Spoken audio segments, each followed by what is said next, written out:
Night. We have a jam-packed show planned for you all tonight.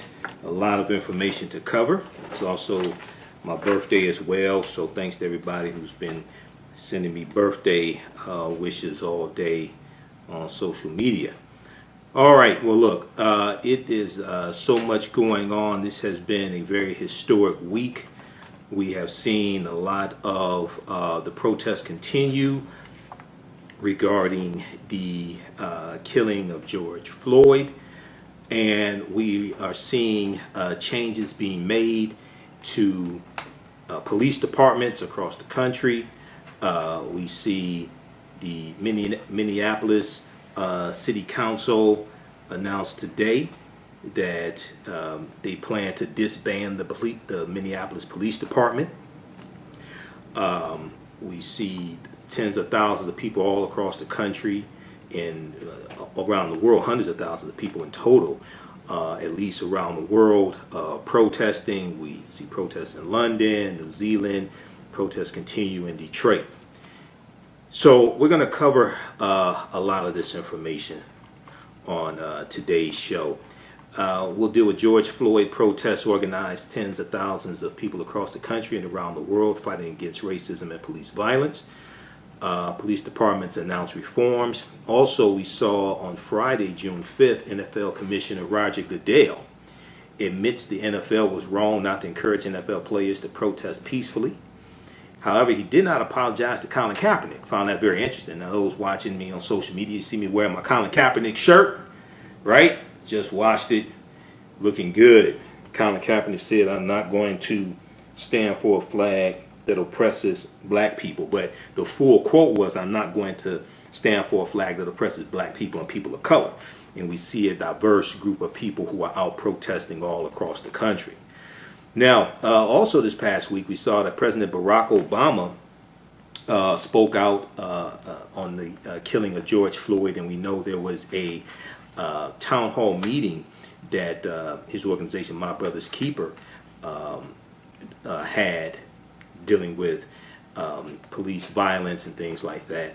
And President Barack Obama was calling for police reforms also. So we're going to talk some about that. I have his address that he gave, so I want you to hear that. And then we also saw articles this past week dealing with police unions and how police unions are very resistant to holding police officers accountable. And I posted a couple of them. New York Times has a big article, How Police Unions Became Such Powerful Opponents to Reform Efforts. This is from June 6th, 2020. New York Times, How Police Unions Became Such Powerful Opponents to Reform Efforts. And then also police unions, you had some police unions that were against President Barack Obama and Black Lives Matter during the Obama administration. And NewYorkMag.com, New York Magazine, NYMag.com has a really good article, Trump's Plan to End Obama's Peaceful Reforms and Unshackle the Police Succeeded. Trump's Plan to End Obama's Peaceful Reforms and Unshackle the Police Succeeded. And that deals with the how the Lieutenant Bob Kroll, K-R-O-L-L, Lieutenant Bob Kroll, who is the president of the Minneapolis Police Union, how he was against the Obama administration reforms when it came to policing. And at a Trump rally in October 2019, he talked about how Donald Trump has taken the shackles off of police. Okay? And this is what I warned people about in 2016, and people didn't listen. A lot of people didn't listen to me. And what I said, what I warned you about regarding Trump has come true. And if you just look at what happened this past Monday, past Sunday, when you had peaceful protesters in Washington, D.C., and Donald Trump unleashes policing agents on peaceful protesters to disband them so he can walk across to the church and take a photo op holding the Bible upside down. All right. So there was a lot of fallout and a lot of backlash he got from that, using various police forces on peaceful protesters, and then threatening to use the 1808 Insurrection Act and unleash thousands of military personnel, active military, on U.S. citizens. So this man is a dictator. I warned you about this in 2016. This man is a dictator. He's getting worse and worse each day. I think it was the past couple, one of these days, either Friday or Saturday, he tweeted almost 200 times or so. And you would think he doesn't have a daytime job. He tweets so much. Okay, so we'll talk some about this, and I'm going to give you a ton of articles to go research also. So this is a lot of information. So we'll deal with that. We'll talk about police. Okay, so we'll trashes George Floyd and is a Trump supporter. That's Lieutenant Bob Crawl, who is the president of the Minneapolis Police Department. And then also we'll deal with the unemployment numbers came out on Thursday. It's about 1.8, 1.9 million people who filed for unemployment the previous week. But the job numbers came out Friday, the first Friday of each month. The job numbers come out. And the economy added 2.5 million jobs, but there is a misclassification error. There's a huge error with this. Okay, the unemployment rate dropped down to about 13.3%, I think it was. There's an error in this calculation. Washington Post has a big article about this. But also, when you look at the actual report from the BLS.gov, Bureau of Labor Statistics, at the bottom, it talks about the miscalculation. So really, the unemployment rate is really about 3% higher, 3 points higher, at about 16%. Okay, and let's see here. If we look at blackamericaweb.com, unemployment rate falls to 13.3%. Now there's a miscalculation error, which we'll talk about. But the other thing that Donald Trump did not want to talk about, and he had a meeting in the Rose Garden on Friday to brag about the unemployment numbers. He didn't talk about the clarification. He didn't talk about the error, the misclassification error. He didn't talk about that. Another thing he didn't talk about is that even though the unemployment rate for white people dropped, the unemployment rate for African Americans went up from 16.7% to 16.8%. Okay, and he did not mention that at all. Okay, so I just find that very interesting. All right, and Yamiche Alcindor, our sister Yamiche Alcindor, called him out on this. All right, so we have I have a clip of that also. It was very interesting, that exchange that took place. But also this past Friday, you know, Donald Trump had the nerve to talk about George Floyd and evoke the name of George Floyd.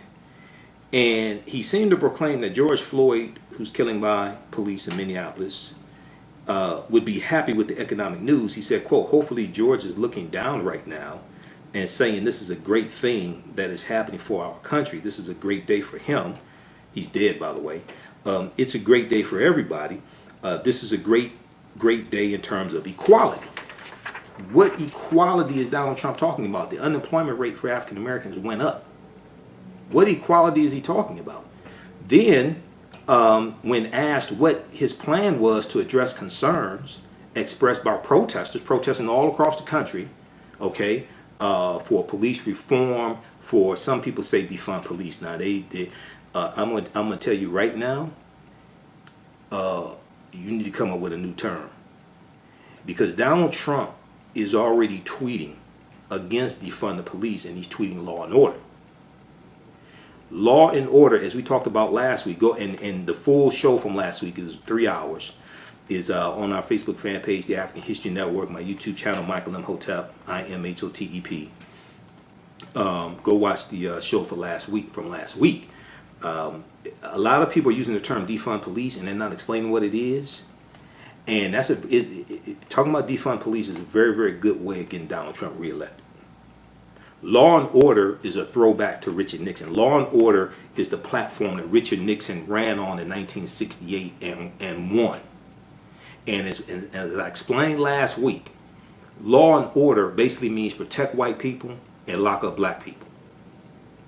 And Richard Nixon was a backlash to the civil rights movement, the Black Power movement, the rebellions that were taking place all across the country, 1967 rebellions, the uprisings in 1967. You had 159 violent uprisings all across the country. Richard Nixon was a backlash to all of that. Okay? So when people say defund the police, a lot of people, and some people, it means different things to different people. Many of them are talking about taking responsibilities from police that don't require somebody with a gun, and allocating that to mental health experts, allocating that to other in other areas, and reducing the responsibility of the police. And many police officers will tell you, hey, look, we're not social workers, okay? You need another response. When you're dealing with somebody that's mentally ill, you need another response than for police to come out, because many of them are not trained to deal with mentally ill people and the different types of mental illness. Okay, so when you can reduce the responsibilities of police, you can reallocate money into prevention, reallocate money into mental health services, education, job programs, etc. All right. Well, I was watching MSNBC today. Jacob Soboroff was at one of the protests. He was interviewing one of the protesters. She may have been 19, 20, 21, something like that. And he asked her what she wanted. She said defund police. She said defund police 3 times during the 1 minute, 1.5 minute interview. She didn't explain what defund police means. And you create an opening for people to juxtapose defund police to law and order. So they have to. So really, you're talking about reallocating resources. You have to come up with another term than defund police. I'm telling you right now, that's a very good way to get Donald Trump reelected. I'm telling you right now. So you know, hey, all right. I warned you in 2016. People didn't want to listen to me, and I was right. Okay, so but asked what his plan was to address concerns expressed by protesters, Donald Trump said, "That's what my plan is. We're going to have the strongest economy in the world." Now, the protesters all across the country wanting an end to racism. They want structural changes in the economy. They want police reform, various types of police reforms. And Donald Trump's answer to the racial injustice and economic inequities when it comes to African Americans, etc. This is out of his own mouth. This is what he said at the press conference. Okay? If you go to NBCnews.com and also NBC News on YouTube, they have the full press conference. This fool said that he said, that's what my plan is. We're going to have the strongest economy in the world. But before coronavirus hit and 42 million people were unemployed in 11 weeks, you said that economy was the greatest economy in history, and you bragged about African Americans have the lowest unemployment rate. Well, all those structural inequities and racial injustice, all that stuff existed in what you said was the greatest economy in the history of this country. So, you know, hopefully people listen to me this time. What's the point of studying history if you ain't gonna learn from mistakes? Okay, all right. So we'll deal with some of that, right? I know we're coming up on a break here in 2 minutes. We have what, 2 minutes before the break, JT?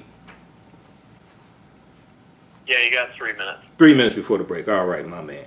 All right, so, and also the call-in numbers, area code 313, call-in numbers 313-778-7600, 313-778-7600. 313-778-7600 is the call-in number if you have a question or comment. We're coming up on a break here. Also on the other side of the break, on tonight's show, let's see, we'll also deal with the Congressional Black Caucus and Democrats. The Democrats, especially led by the Congressional Black Caucus, are preparing sweeping police reform bills after George Floyd's death. There have been some different articles written about this. We're going to talk about that.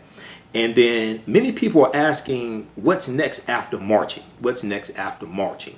And one of the things that people are proposing that has already been implemented in certain cities is the concept of 8 can't wait. 8 can't wait. And these are 8 policies that can reduce police killings up to 72%. And you don't need state legislature to get involved. You don't need Congress to get involved. Okay, we'll talk about that as well. 8 can't wait. All right, you listen to the African History Network show right here on 910 AM Superstation, the Future Radio. I'm your host, Brother Michael Imhotep. We'll be back in a few minutes. Welcome back to the African History Network show right here on 910 AM Superstation, the Future Radio. Yeah, I'm your host, Brother Michael Imhotep. It is Sunday, June 7th, 2020, and we are live. Once again, right before the break, I laid out the topics for tonight's show. We have a lot of information to cover, and not a lot of time to do it in. Okay, once again, the call-in number is 313-778-7600. 313-778-7600 is the call-in number if you have a question or comment. And I have the printer going in the background, trying to print some information up here. So on the African History Network show, we focus on educating, empowering, and inspiring people of African descent throughout the diaspora and around the world. Because right now it's corrects wrong behavior. What you do for yourself, what you do to yourself, and what you allow other people to do to you and get away with is based upon what you think about yourself. What you think about yourself is based upon what you have been taught about yourself. What you've been taught about yourself is based upon everything you've read, heard, and seen about yourself. So when you control the radius of a man's thoughts, you can control the circumference of his actions. Because the mind can't do or teach what it doesn't know. Now we deal with a number of different topics here on the African History Network show. We deal with education, economic empowerment, entrepreneurship, relationships, love, sex, health issues, and much, much more. Sign up for our email newsletter. Text the word Kemet, K-E-M-E-T, to 22828. Text the word Kemet, K-E-M-E-T, to 22828 to sign up for our email newsletter. Also visit our website, AfricanHistoryNetwork.com, AfricanHistoryNetwork.com, and you can sign up for our email newsletter as well at our website, AfricanHistoryNetwork.com. All right, we're broadcasting on our Facebook fan page, The African History Network, The African History Network. Then also my YouTube channel, Michael Imhotep, I-M-H-O-T-E-P, on YouTube. All right, so we have a lot of information to cover on tonight's show.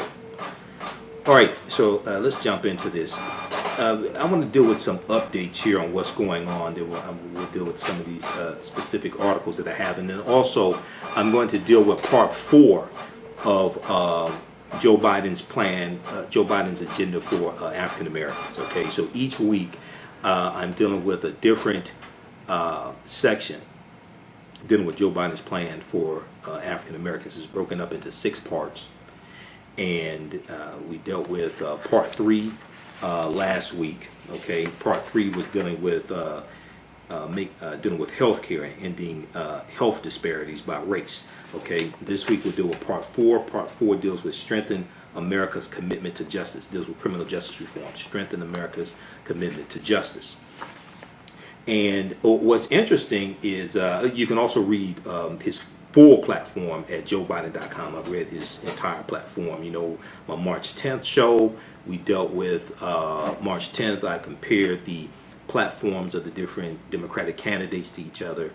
And then April 26th, after everybody dropped out and he was endorsed by President Obama and Bernie Sanders, he expanded his platform, so I dealt with his platform then. Then when his African-American, the 22-page African-American agenda, his policies for the African-American community came out, I dealt with that as well. So that's what we're dealing with. So we'll do a part 4 on tonight's show, or today's show. Okay. What's interesting also is that Politico.com has an article, and we'll talk about this. This is from June 4th, 2020. Police groups break with Biden. Police groups break with Biden.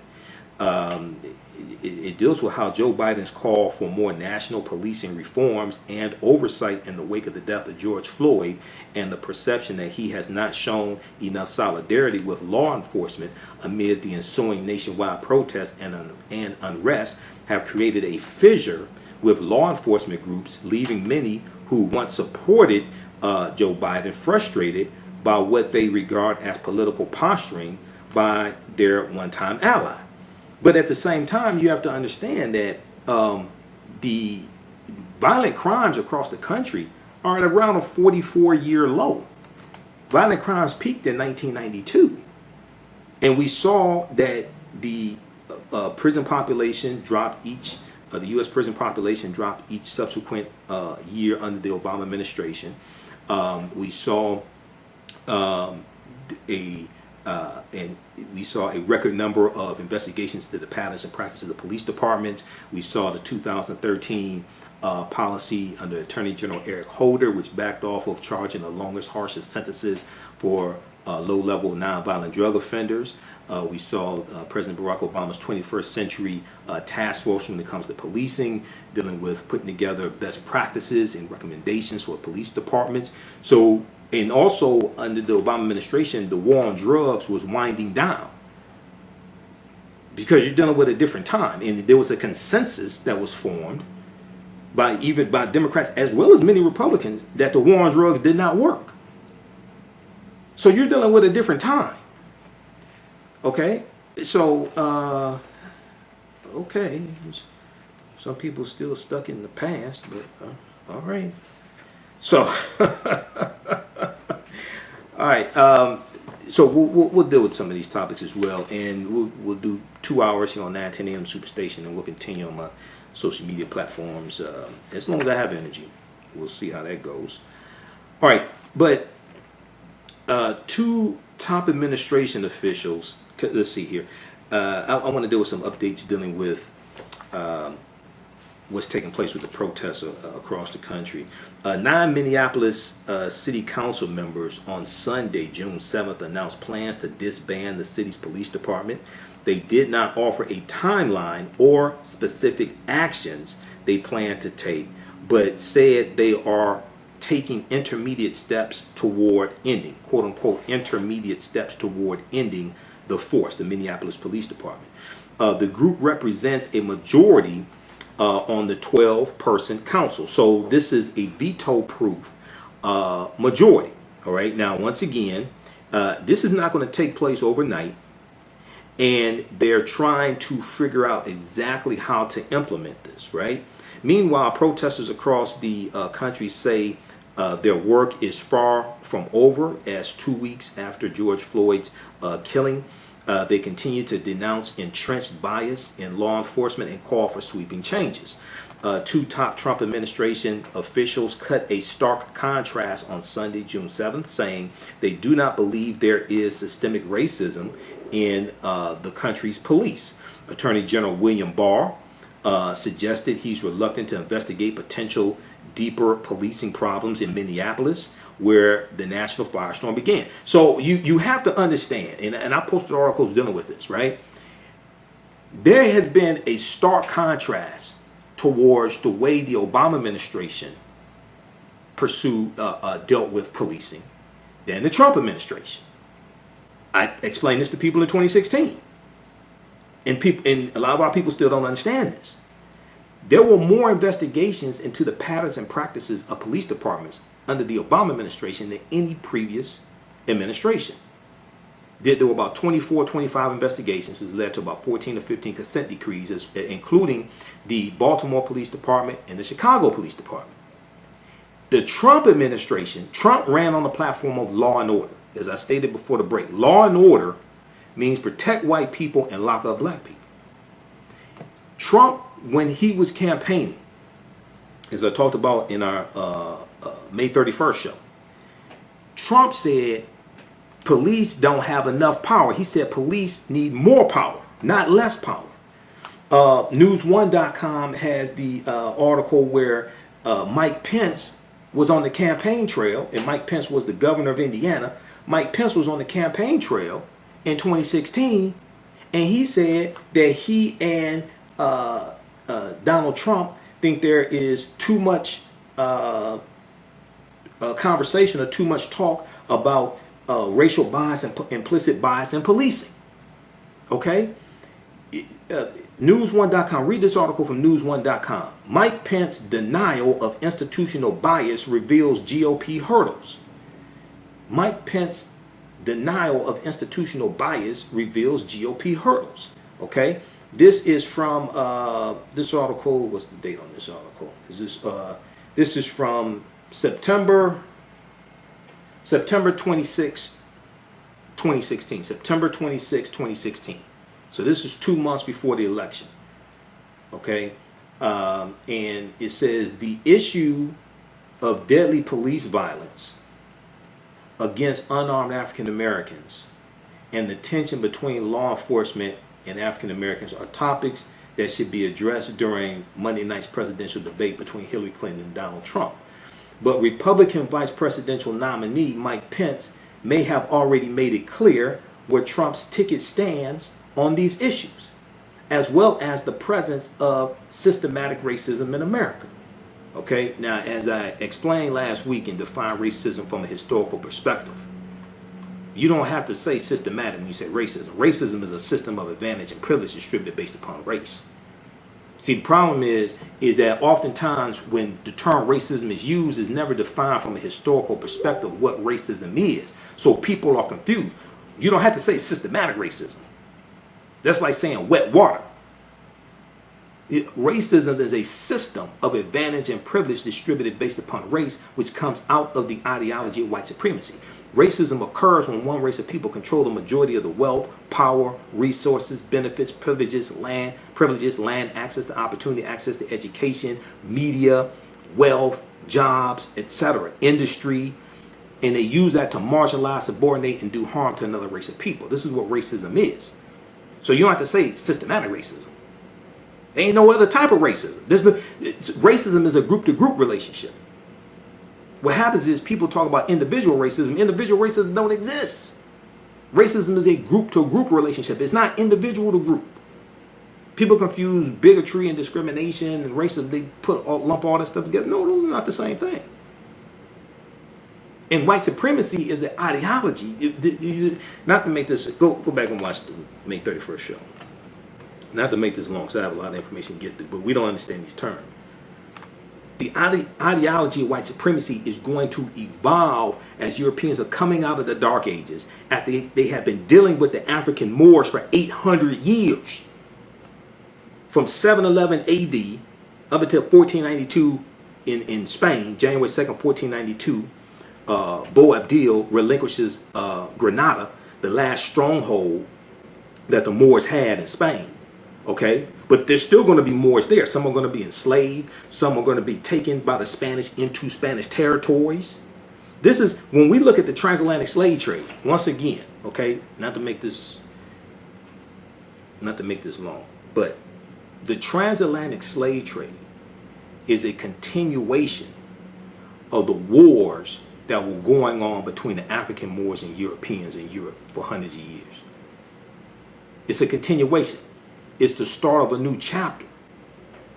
But as one of my teachers, Professor Kabahaya Wabakamenei, correctly states, to understand the existence of something, you must first understand the pre-existence of existence. So you can't start in 1619. You're dealing with wars going on before that. It's a continuation. And codified slave laws did not exist in the 13 British colonies in 1619. That's something that's going to evolve. The first British colony to have codified slave laws was Massachusetts in 1641. They're coming to the different colonies at different times. And as I explained last week, all this is about sex. Because the Moors were intermixing with Europeans all throughout Europe. Spain, Portugal, Sicily, Italy, France, Germany, Austria, England, and to various degrees changing the complexion of Europeans. And because most of them are going in from Morocco into Spain and Portugal, and Spain and Portugal at that time, 711 AD, was called the Iberian Peninsula. It wasn't called Spain and Portugal. Okay? they're getting the brunt of it. So the complexion of the Spanish and Portuguese historically was darker than those of the English and the Austria and those in Austria and Germany, because they're further away from where the Moors are going into Europe in general. In general. So you can't look at 1619 as like just being a whole, just being like the total beginning of something. It's a continuation. You can't look at the Portuguese going into Mauritania in 1441 as just something just totally new. It's a continuation. When the transatlantic, the Portuguese are the first ones involved in the transatlantic slave trade, right about 1441. They dominate for the first 200 years. That wasn't the first time they came in contact with African people. They'd already been dealing with them for hundreds of years. So when I see projects like the 1619 project, I know they meant well, but this, you have to deal with, you can't just deal with the last 500 years of history. You have to deal with what led up to Columbus setting sail in 1492. Okay, August 3rd, 1492. And the day before, on August 2nd, 1492, Spain kicks out the Sephardim, the Sephardic Jews. January 2nd, 1492, the Reconquista is complete, and Spain takes back control of the territory, of the land, from the Moors, from the African Moors. This is a continuation. So we have to understand this, okay? And then, okay, to make a long story short, read the book Golden Age of the Moor, edited by Dr. Ivan Van Sertima. Golden Age of the Moor. Read that book. And it has essays from Dr. Jose Pimenta Bay, Runoko Rashidi, Dr. Wayne Chandler, Dr. John G. Jackson, okay, breaking down all this history. And the Moors are taking teachings into Europe from ancient Kemet, from the Nile Valley, ancient Egypt, from the Nile Valley region of Africa, taking this into Europe, bringing Europe out of the Dark Ages. Europe was cast into the Dark Ages when the Vandals and Visigoths crushed the western portion of the Roman Empire in 476 AD. And then you have the bubonic plague that's going to hit from 1347 to 1400, and Europe loses one quarter to 1/3 of their population, between 25 million to 75 million people. You have to understand this chronology of like at least the last 1,000 years of history. Okay, and then read this book by read this one here by my friend Runoko Rashidi, who's a world traveler. Brilliant brother. Been to, I think last time I checked, about 125 countries and islands all around the world. Black Star, the African presence in early Europe, which documents that history of the African Moors all throughout Europe. This is how you get a Queen Charlotte Sophia, who was the wife of King George III. She was of African Moorish ancestry on her mother's side, at least on her mother's side. And King George III is the king that the 13 colonies are rebelling against during the American Revolutionary War. And Charlottesville, Virginia is named after an African woman, Queen Charlotte Sophia. So Charlottesville, where in August of 2017, you had the racist attack by the white supremacists there in Charlottesville. Charlottesville is named after an African woman. Wouldn't the white supremacists have a fit if they found that out? So, all right, that's tonight's history lesson, today's history lesson, okay? I got a ton of information. But you have to, all this comes out of historical context and a lack of understanding history. So when we talk about white supremacy and race, understanding white supremacy and racism, what it is and how it works, and as Dr. Francis Cress Wilson and Lily Fuller correctly taught us, if you do not understand European white supremacy and racism, what it is and how it works, everything else that you think that you understand will totally confuse you. You have to have a historical foundation to really understand all of this. And most Americans don't, regardless of race. Most Americans, most African Americans, most white people don't understand history, don't understand racism. That's why you still have a lot of Confederate monuments still up. Those were traitors. Those were people who took up arms and committed treason against the U.S., against the Union, and treason is defined by Article 3, Section 3 of the U.S. Constitution. Nations don't have monuments and statues honoring traitors to the country. If you go to Germany, there are no statues honoring Adolf Hitler and the Nazis. They don't have schools and buildings and things like this named after the Nazis and Adolf Hitler. That's not what nations do. But still here you have all these Confederate monuments because there was a concerted effort called the Lost Cause. There's a concerted effort called the Lost Cause to rewrite the history of the Confederacy and what the whole fight was about. And it was just about states' rights. And, you know, they're fighting against the Yankees. These are the rebels. They're fighting against the Yankees. And one of the shows, one of the tools that did help to rewrite this history and confuse people was the TV show The Dukes of Hazzard. Now, I'm not saying the Dukes of Hazzard was created to do this. That's not what I'm saying. But I'm saying just a good old boy, never meaning no harm, beats all you ever saw get in trouble with the law since the day they were born. When you watch the TV show Dukes of Hazzard, and many of us watched it when we were kids, you know, these just some good old boys, born Luke Duke and Uncle Jesse and Daisy Duke, you know, and they named Cut Off Jeans after Daisy Duke, and then I think the group was a tag team. Which group was that? Had the song "Look at Them Girls" with the Daisy Duke song. Becomes a huge hit, and then for like 20 years, high cut off jeans like that were called Daisy Dukes, right? Well, when you look at the car that Born Luke Duke drove, it was a Charger called General Lee, named after General Robert E. Lee, a man who committed treason against the Union and was a brutal slave owner. And on top of the General Lee is the Confederate battle flag of Northern Virginia under General Robert E. Lee's army. That's not even the Confederate flag.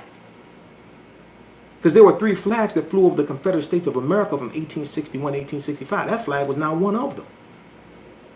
So the flag that white supremacists and many Donald Trump supporters, not all Donald Trump supporters, but a lot of them, think it's the Confederate flag is not even the Confederate flag. That's the Confederate battle flag of Northern Virginia under General Robert E. Lee's army. But they don't understand history. So this is why this study right here is so important from the Southern Poverty Law Center, Teaching Hard History of American Slavery. Teaching Hard History of American Slavery. You can download this. You can get it for free. It's about 52 pages. SPLcenter.org. SPLcenter.org. I took it to a printer, got it printed up. And this documents how the history of slavery in this country is mistaught in schools all across the country. And they come up with a number of very good, easy recommendations to more correctly teach the history of slavery. Teaching Hard History of American Slavery. Okay, we got a call-in number is 313-778-7600. 313-778-7600 is the call-in number if you have a question or comment. This is the African History Network show. Once again, thanks for all the birthday wishes. I got like over 100 of them on Facebook alone. So thanks for that. All right, so let's continue here with these updates. We see that Attorney General William Barr does not want to investigate the Minneapolis Police Department because he doesn't want to investigate any police department because the Trump administration has largely taken a hands-off approach to policing, which is a reversal from the Obama administration. But too many people didn't want to listen and don't like really study this stuff, so they don't know this. New York Mag.com had a really good article. Trump's plan to end Obama's peaceful reforms and unshackle the police succeeded. Okay, read this article, and it talks about how last October, Minneapolis Police Union President Bob Kroll, Kroll, appeared at a Trump rally, October 2019. The weekend of May 31st, 2020, on AM Joy, Joanne Reed played a clip of Lieutenant Bob Kroll, who is the president of the Minneapolis Police Union. He was at a Trump rally in October 2019, and he thanked Donald Trump for taking the shackles off of police. And he said under the Obama administration put the shackles on police because they were focusing on holding police accountable, basically as much as they could from the federal level. as I talked about on last week's show, the majority of control over policing is at the state and local level, not the federal level. Okay? And that also deals with the 10th Amendment to the U.S. Constitution that gives states rights. But a lot of us don't understand it because we ain't never read the Constitution. Go to loc.gov, Library of Congress website, loc.gov and archives.gov, and read the U.S. Constitution. Because if you understand the U.S. Constitution, a lot of this stuff falls into place. The U.S. Constitution gave the powers to the Congress, gave the powers to the presidency. Article 1 deals with the powers of Congress. Article 2 deals with the power of the presidency, the executive branch. The U.S. Constitution creates the Department of Justice, creates the U.S. Postal Service. Article 1 creates the U.S. Postal Service. It creates the Electoral College. All of this stuff comes from the U.S. Constitution. And Article 6 of the U.S. Constitution clearly states that the U.S. Constitution, all of the previous treaties, and all of the subsequent treaties are the supreme law of the land.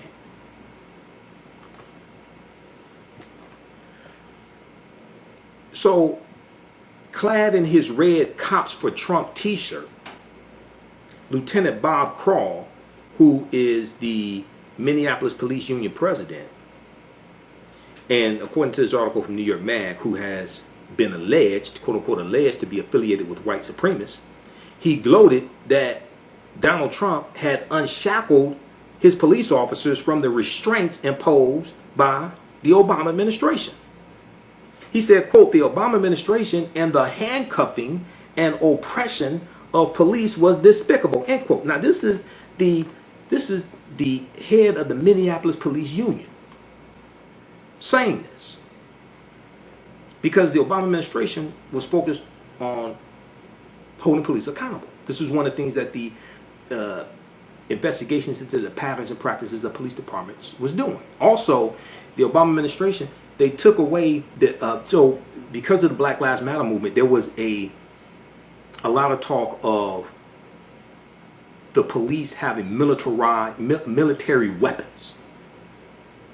Well, the Obama administration put in place the policy not to give police departments military weapons from the federal government. Guess what Trump did? He reversed it. He reversed it because he wants the police departments to have military weapons. So, and we're coming up on a break here in I think about 6 minutes. Quote, Lieutenant Bob Crawl, who is the president of the Minneapolis Police Union, he said, quote, the Obama administration and the handcuffing and oppression of police was despicable. The first thing President Trump did when he took office was turn that around and got rid of the Holder, Attorney General Eric Holder, Loretta Lynch regime, and decided to start letting the cops do their job, put the handcuffs on the criminals instead of us. End quote. So the article goes on to say, we will never know if that unshackling emboldened Derek Chauvin to murder George Floyd. But the line between the relief demanded by Lieutenant Bob Crawl, who is the president of the Minneapolis Police Union, on behalf of Minneapolis police, and the naked assassination committed on camera by one of his officers is quite direct. The world around us, in which the streets of every major American city are filled with protesters, is the result of Trump granting the wishes of the most retrograde police officers. They are getting what they asked for. Now, you go back to 2016, Donald Trump was at a town hall meeting that Fox News organized. Donald Trump said that in Chicago, they need to use stop and frisk to cut down on violence in Chicago. This was after a federal judge ruled stop and frisk unconstitutional. But watch this. In states like Virginia, especially West Virginia, Ohio, because of the opioid addiction, in certain areas they've seen an increase in crime, right? Now still, nationwide, violent crimes are still at about 44, 45, near 44, 45-year lows. Nothing like it was in 92 when violent crimes peaked in 92. And if you go to bjs.gov, Bureau of Justice Statistics, because I've gone and done research there, Bureau of Justice, you can see they have information there with violent crimes and how it peaked in 92, increase in the U.S. prison populations, things like this, because what people don't understand is that the U.S. prison population quadruples from 1970 to 1993. It goes from about 300,000 in 1970 to 1.3 million in 1993. This is before the crime bill was signed September 13, 1994. This is why, once again, you got to deal with a continuum of history. People want to start things in 94. I don't know why. Is that when you were born? I mean, because if you actually understand history, you understand the war on drugs was declared by Richard Nixon June 17, 1971 in front of Congress when he's asking for an increase in funding to fight the war on drugs. And if you look at the April 2016 front page story from Harper's Bazaar Weekly, and see, I've done an entire lecture dealing with the history of the war on drugs, going back to Richard Nixon. I deal with how Richard Nixon's war on drugs was a war on the African American community. And we go through the decades. Dan Baum wrote this story for Harper's Bazaar Weekly. All the news outlets picked this story up. He interviewed in 1990, I think it was 1994, he interviewed John Ehrlichman. John Ehrlichman was Richard Nixon's domestic policy advisor. When he interviewed John Ehrlichman, now John Ehrlichman went to prison because of the Watergate scandal. He did about 18 months in a federal prison. When he interviewed John Ehrlichman said, "You want to know what the war on drugs was about?" He said, "We figured we knew it was targeting the anti-war movement against Vietnam, the hippies, and the African American community." He said, "We knew we could not make it illegal to be against the war, and we knew we can make it illegal to be black. But if we could associate marijuana with the hippie movement, and if we could associate heroin with the African American community, then we can do surveillance, we can increase surveillance on them, we can break up their organizations, we can infiltrate their organizations, things like this." This is what Dan Baum, B-A-U-M, who's a journalist, this is what he said that John Ehrlichman, who was Richard Nixon's domestic policy advisor, this is what he said John Ehrlichman told him about the war on drugs. So you got to understand this history. Because I listen to what people say and most people don't. I'm just going to be honest with you.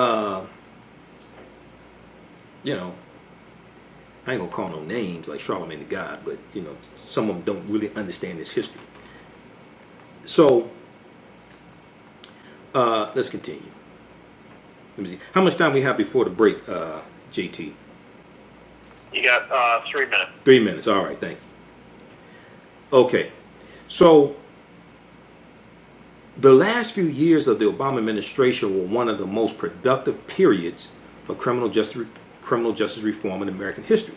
The Obama administration changed sentencing guidelines to reduce the disparity in the treatment of drug crimes that had disproportionately harmed African American defendants. Nobody really wants to talk about that, right? Let's just skip over that. Obama ain't doing nothing. Black people, okay, whatever.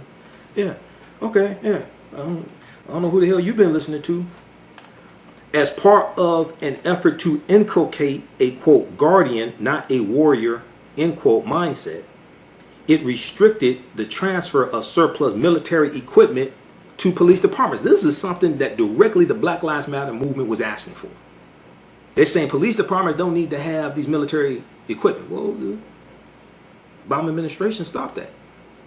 It restricted the transfer of surplus military equipment to police departments. Donald Trump said, no, we want them to have all this stuff. So Trump reversed that. Most importantly, it formed consent decrees with more than a dozen police departments, there's about 14, to force them to change their practices. Now, when Attorney General Jeff Sessions, Donald Trump's first Attorney General, became Attorney General, one of the first things Jeff Sessions tried to do was back the Department of Justice out of the consent decrees with the Baltimore Police Department and the Chicago Police Department. Luckily, a federal judge refused to allow that to happen. But Donald Trump campaigned on what all he was going to do for black people. Why would he want the Department of Justice to back out of consent decrees to reform the Baltimore Police Department and the Chicago Police Department and hold them accountable? I can't figure that out. So these reforms did not root out brutality and racism, which is true. They were mild both in form and intent, undertaken with the goal of conciliating police and their communities, believing that enhancing trust would ultimately create safer conditions for police as well as those who feared them. It was the epitome of evolutionary cultural change. And at the same time, it's important to understand, when we deal with consent decrees, the Department of Justice is operating based upon power given to them by Congress. So they have to operate within the scope of the powers that Congress gave them. And with consent decrees, there is a process in implementing them. And the Department of Justice does have the ability to disband a police department, but it's a legal process they have to go through to do that, okay, as well. So this was the context of Trump's nightmarish claims in 2016 that cities were being overtaken by bloodshed and carnage. Whatever wisps of WISPs of data he could cite to support his wild rhetoric, Trump was drawing a picture borrowed from the imaginations of resentful police who experienced Obama's carefully drawn nudges as intolerable oppression. Because not all police, there are about approximately 800,000 police officers, about 18,500 police departments. But you have some of them who don't want to be held accountable, don't want cultural change and things like this. Okay? Okay, so we're coming up here on a break. We'll continue this on the other side of the break. Listen to the African History Network show right here on 910 a.m. Superstation Future Radio. I'm Michael Imhotep. We'll be back in a few minutes. Welcome back to the African History Network show right here on 910 a.m. the Superstation Future Radio. Hey, I'm your host, Brother Michael Imhotep. It is Sunday, June 7th, 2020. And I share this birthday with Prince. Prince's birthday is June 7th. Also, Dr. Ray Hagan's birthday is June 7th. And Sabir Bey. His birthday is June. My friend Sabir Bey's birthday is June 7th. And Dr. Ray Hagan is one of my teachers of the African Village. All right. I wanted to get... Oh, let me... Everybody check out this article from fox2detroit.com. Woman incited a riot on her own Facebook Live video, Michigan police say. Police said Allie Lyons, white woman, was streaming live and was telling her friends to throw bricks and other objects at the windows of multiple businesses in downtown Grand Rapids, Michigan. This is during a protest dealing with the killing of George Floyd. Police also said her and her friends were looting a jewelry store after the glass had been shattered. Quote, defendant could be heard telling her friends to get her a gold bracelet because she already had silver ones, end quote, police said in the affidavit. Now this don't have nothing to do with George. This is a white woman and her friend up there looting. Okay? And then that gets associated with George Floyd and African Americans, things like this. This is what I talked about last week. Okay? Read that from fox2detroit.com. I posted it on my Facebook fan page. You got like over 2,000 likes. And this is what we this is what we were talking about last week. We'll go back and watch the May 31st show. Okay. So right before the break, we were doing an update on what's taking place all across the country, what's taking place with police reforms, and we were talking about police unions as well, and how police unions historically have been resistant to change and accountability, many of them, accountability when it comes to policing. So TheGuardian.com has this article from, what's this date? June 1st, 2020. Anger as local police union chief calls George Floyd a violent criminal. Anger as local police union chief calls George Floyd a violent criminal.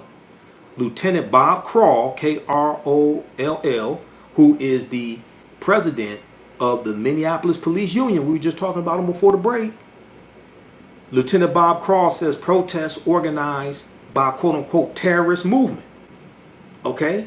Now, I'm not saying all police union chiefs are like this, but we've seen a number of them, police union presidents. We've seen a number of them like this. Okay? The president of the Minneapolis Police Union has written to its members calling George Floyd a violent criminal. Now, this is the same Lieutenant Bob Cross who October 2019 was at the Trump rally wearing a t-shirt that said "Cops for Trump." This is the same Lieutenant Bob Cross, as I said before the break, who at that Trump rally said, quote, "The Obama administration and the handcuffing and oppression of police was despicable. The first thing President Trump did when he took office was turn that around, got rid of the Holder Loretta Lynch regime, and decided to start letting the cops do their job and put the handcuffs on the criminals instead of us. Because many of them don't want any accountability. And that's what was happening under the Obama administration.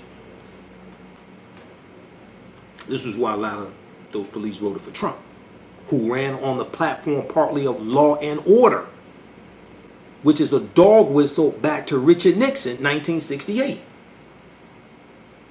But if you don't understand history, right?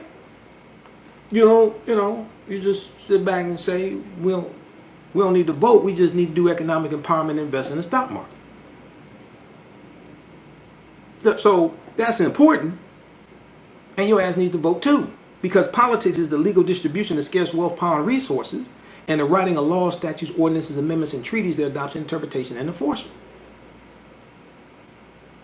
And it's not always what somebody can do for you, it's also understanding how to block what people are trying to do to you. So if we understood Richard Nixon in '68, we would have seen Trump coming and we would have stopped him. Because we had the votes to stop him. But a lot of people didn't really understand this. So the president of the Minneapolis Police Union has written to his members calling George Floyd a, quote, violent criminal, end quote, describing those protesting over his death as terrorists and criticizing the city's political leadership for not authorizing greater use of force to stop the rioting. That's Lieutenant Bob Cross who wrote this, who was wearing the Cops for Trump shirt. So when you can see you can see just a direct line, a common thread through all of this. So the letter drew a swift rebuke from a former Minneapolis police chief who called it a disgrace. Lieutenant Bob Kroll, Kroll, president of the Police Officers Federation of Minneapolis, defended the 4 officers involved in George Floyd's death, including Derek Chauvin, who had his knee on George Floyd's neck for more than 8 minutes in the lead up to his death on May 25th, 2020. He defended that. And he's a Trump supporter. Okay. Elections have consequences. Derek Chauvin is facing murder and manslaughter charges, and we know it was upgraded to second-degree murder. And all 4 were fired, and we know the other 3 have been charged also. Okay. So the Star Tribune, which is a newspaper there in Minneapolis, the Star Tribune reported, quote, what is not being told, this is what Lieutenant Bob Kroll wrote in his letter. Quote, what is not being told is the violent criminal history of George Floyd. The media will not air this.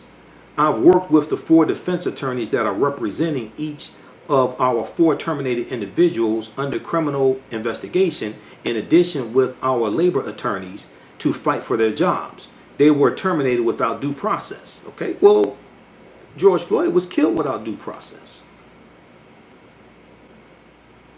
So read the rest of this article. He talks about the terrorist movement that is currently occurring was a long time build up which dates back years. It said, read this article here. This is from theGuardian.com. Anger as local police union chief calls George Floyd a violent criminal. Well, what Derek Chauvin did to George Floyd was violent also. It was violent, cruel, and inhumane. Okay, so check out this article here. All right, now let's continue. So Donald Trump said Sunday morning that he is ordering National Guard troops to begin withdrawing from the nation's capital, Washington, D.C. We saw Mayor Muriel Bowser had Black Lives Matter painted there on the there in Washington, D.C. on the mall there. I think it was the mall.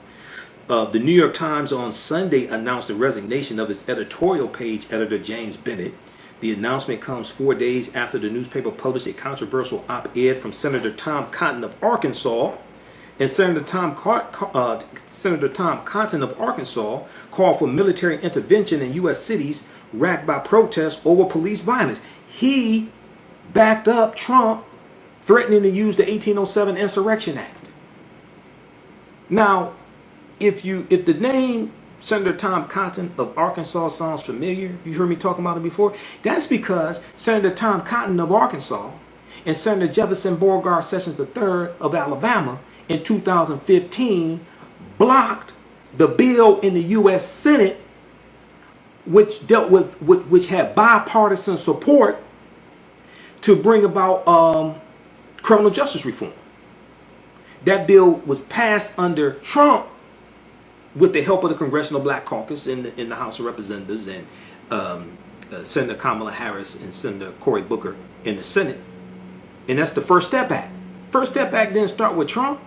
They were trying to get that passed under Obama, but it was 2 Republicans in the Senate that blocked it from being passed. Senator Tom Cotton of Arkansas, who wrote this op-ed for the New York Times, okay, who agreed with Donald Trump and trying to use the 1807 Insurrection Act and agreed with Donald Trump using police to disperse the protesters, the peaceful protesters there in D.C. Then we see New York, Chicago, Philadelphia, and other cities announce Sunday that they would lift their curfews. So we see curfews being lifted. We saw here in Detroit for some of the past few nights, the 8 o'clock curfew has not been imposed from Chief James Craig because the protesters have been peaceful. Okay. Former Vice President Joe Biden is planning to meet privately with George Floyd's family Monday in Houston, Texas, where George Floyd's funeral will be held on Tuesday.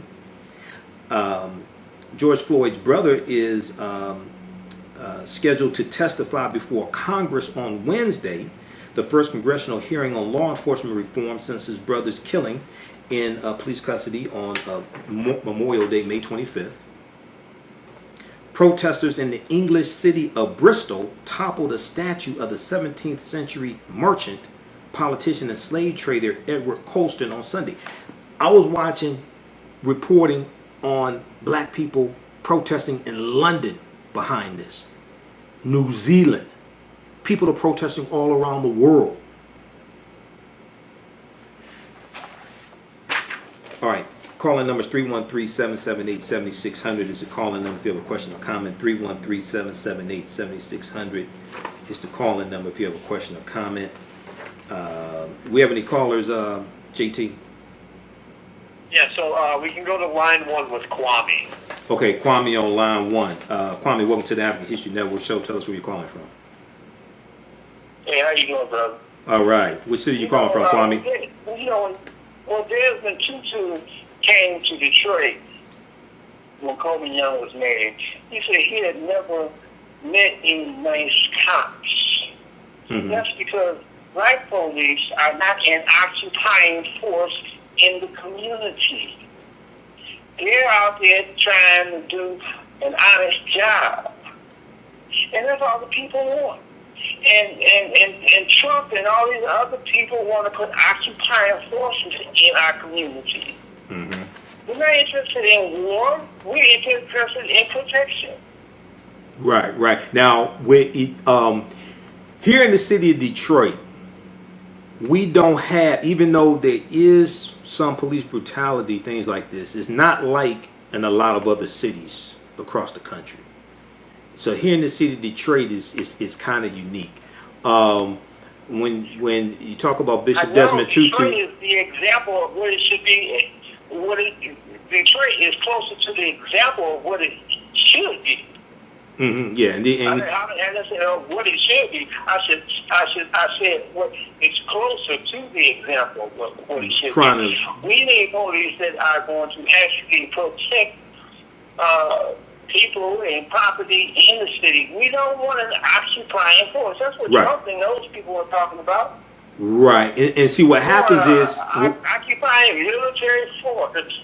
Right, and see what happens is with Trump, the way he sees African Americans he sees African Americans in general as a group that needs to be policed, not protected.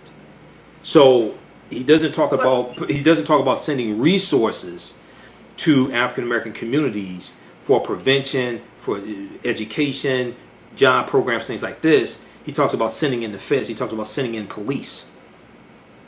Okay. And so, because this is how he thinks. This is how he thinks. Go ahead. Act like they are a military occupying force. They're there to protect us. They work for us. Yeah. That's my point. Look, we're dealing with a long legacy of police brutality. Well, yeah, you're dealing with just. Let me just say this and I'll let you continue. You're dealing with modern day police departments and modern day police coming out of slave patrols during slavery. Okay, this is what this is going to evolve out of. Okay, so go ahead and finish your thought. No, we just want protection. That's what we need. We need protection. We need police that's going to do an honest job. Mm-hmm. We don't have to.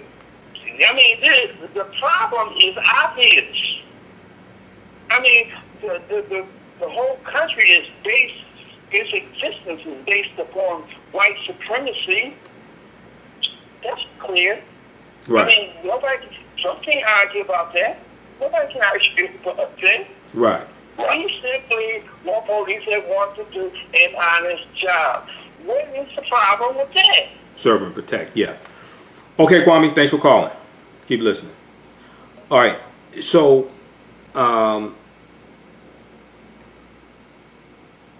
let me continue with the updates here.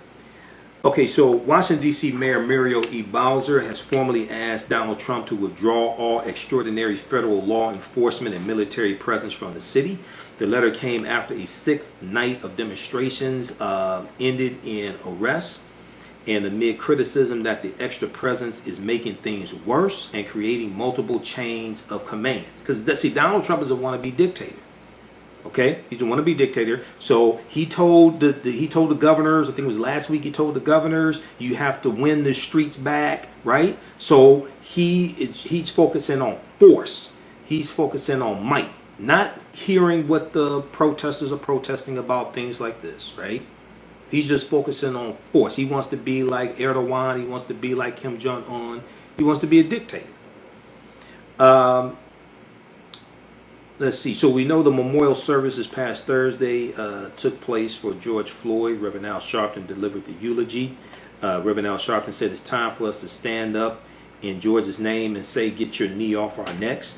Also, the American Civil Liberties Union and Black Lives Matter accused the Trump administration, accused Donald Trump and his administration of authorizing an unprovoked and frankly criminal attack.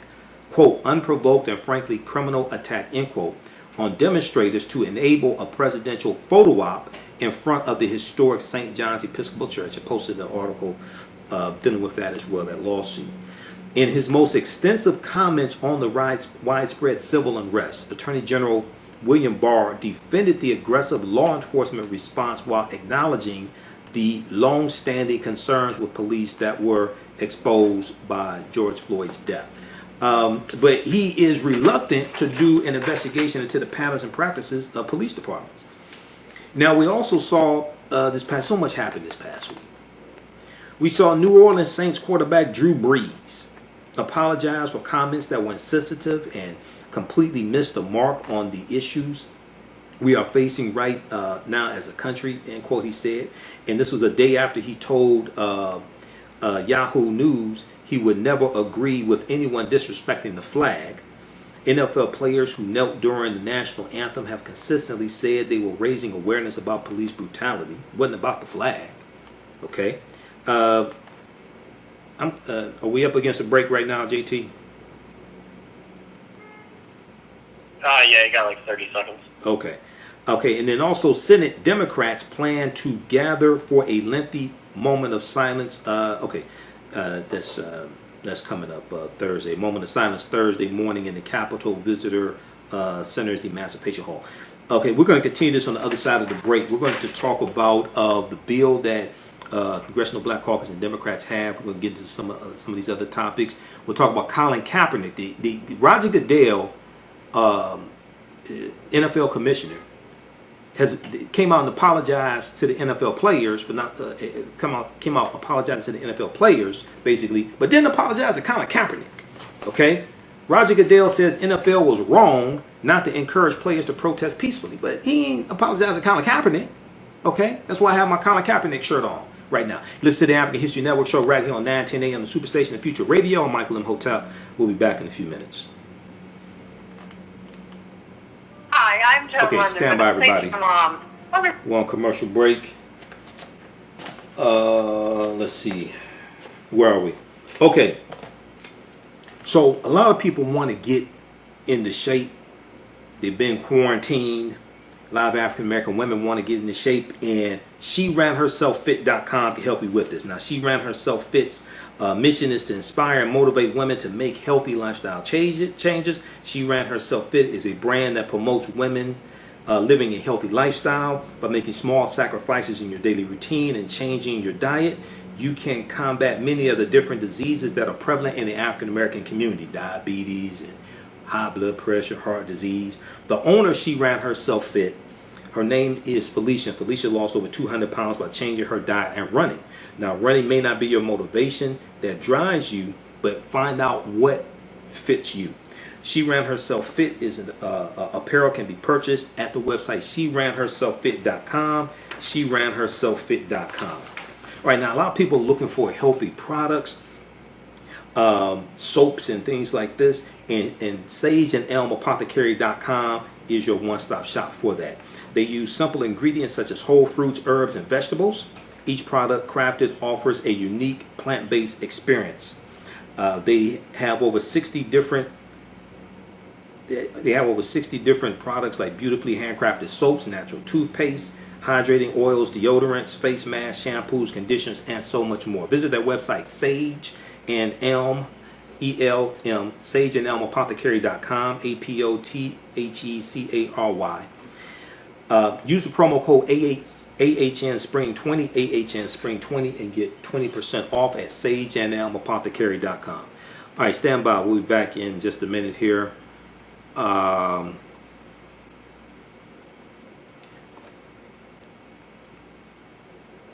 Welcome back to the African History Network show right here on 9:10 a.m. the Superstation Future Radio. Hey, I'm your host, Brother Michael Imhotep. It is Sunday, June 7th, 2020. We are live. Also, if you want to donate to the African History Network, $,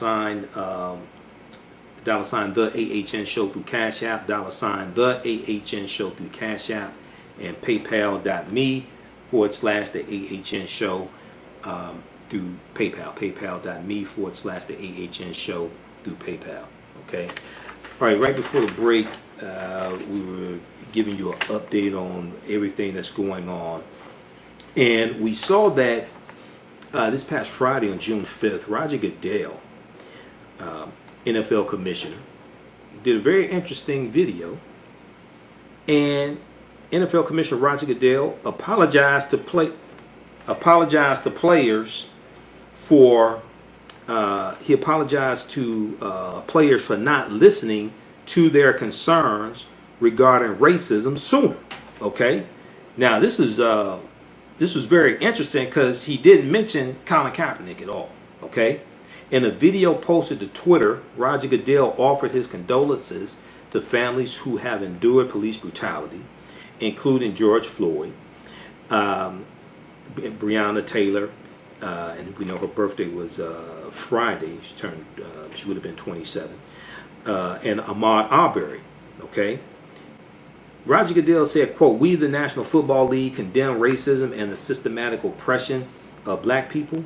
We, the National Football League, admit we were wrong for not listening to NFL players earlier and encourage all players to speak out and peacefully protest." Okay? Now, that's very interesting because you had NFL players like Jerry Jones of the Dallas Cowboys, a lot of these old white men who were against the players protesting, silently taking a knee, were against all that. The NFL has been a flashpoint for protests. Oh, also some of these NFL players donated to Donald Trump's campaign also, and the Trump supporters. Okay, the NFL has been a flashpoint for protests over police violence ever since Colin Kaepernick began kneeling in 2016 during the national anthem before games. Kaepernick has since gone unsigned and emerged as a leading voice in opposition of police violence. Minnesota Attorney General Keith Ellison tweeted his support for Roger Goodell's statement, but said the league should go further to address the treatment of Colin Kaepernick. Minnesota Attorney General Keith Ellison said, "I'm glad the NFL condemns racism, admits we were wrong, quote unquote, we were wrong.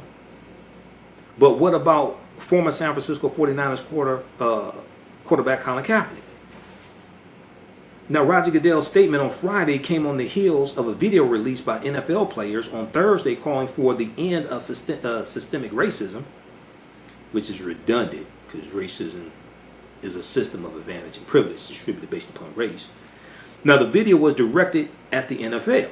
This is what NFL players put together. Okay?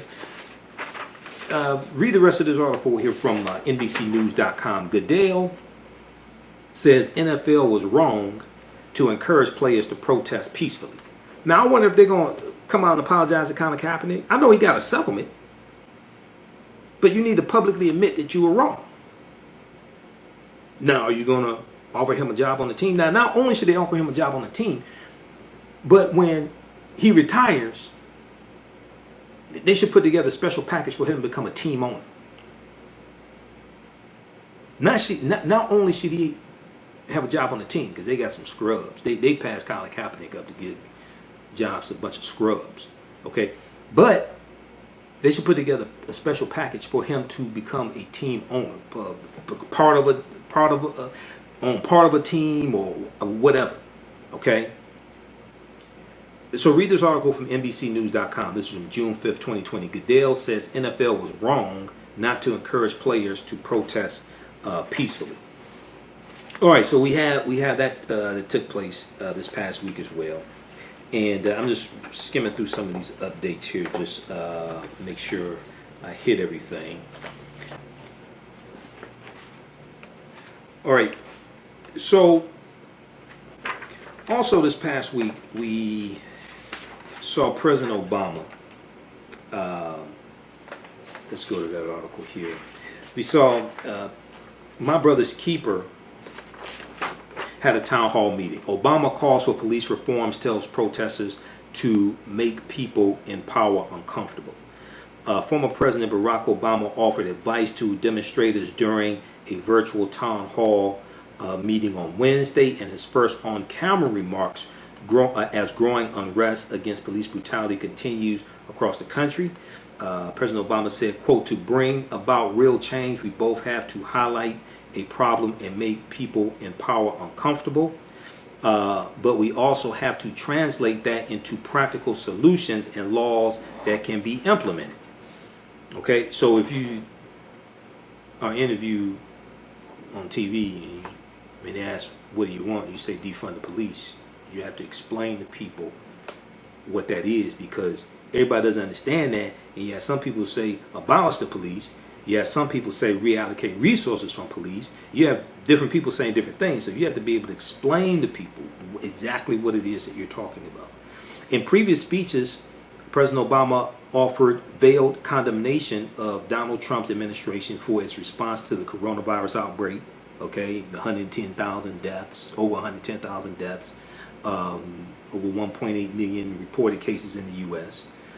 But in this address President Obama offered counsel as protest continues across the nation amid the pandemic. Let our news, he said, quote, I want to speak directly to the young men and women of color in this country, he said. I want you to know that you matter. I want you to know that your lives matter, that your dreams matter, end quote. Now, what's interesting is that Senator Mitt Romney of Utah was out with the protesters. They protested, and he said Black Lives Matter. I know Trump is tearing them up on Twitter. Because when Trump ran in 2016, Trump spoke out against Black Lives Matter, the Black Lives Matter movement. Okay. President Obama said in his address that this moment is politically advantageous for protesters who are calling for widespread police reforms and large-scale institutional change, unlike similar moments of unrest in the nation's history. For instance, the former president said he rejected comparisons to the 1960s when the nation was at war overseas while the civil rights movement was happening domestically amid police violence and the assassinations of political and community leaders. He said, quote, I know enough about that history to say there is something different here. He said, noting that polls show a majority of Americans support the protests. Quote, there is a change in mindset that's taking place, a greater recognition that we can do better, end quote. To read the rest of this article, we have the clip queued up from President Obama, JT. Which one was that?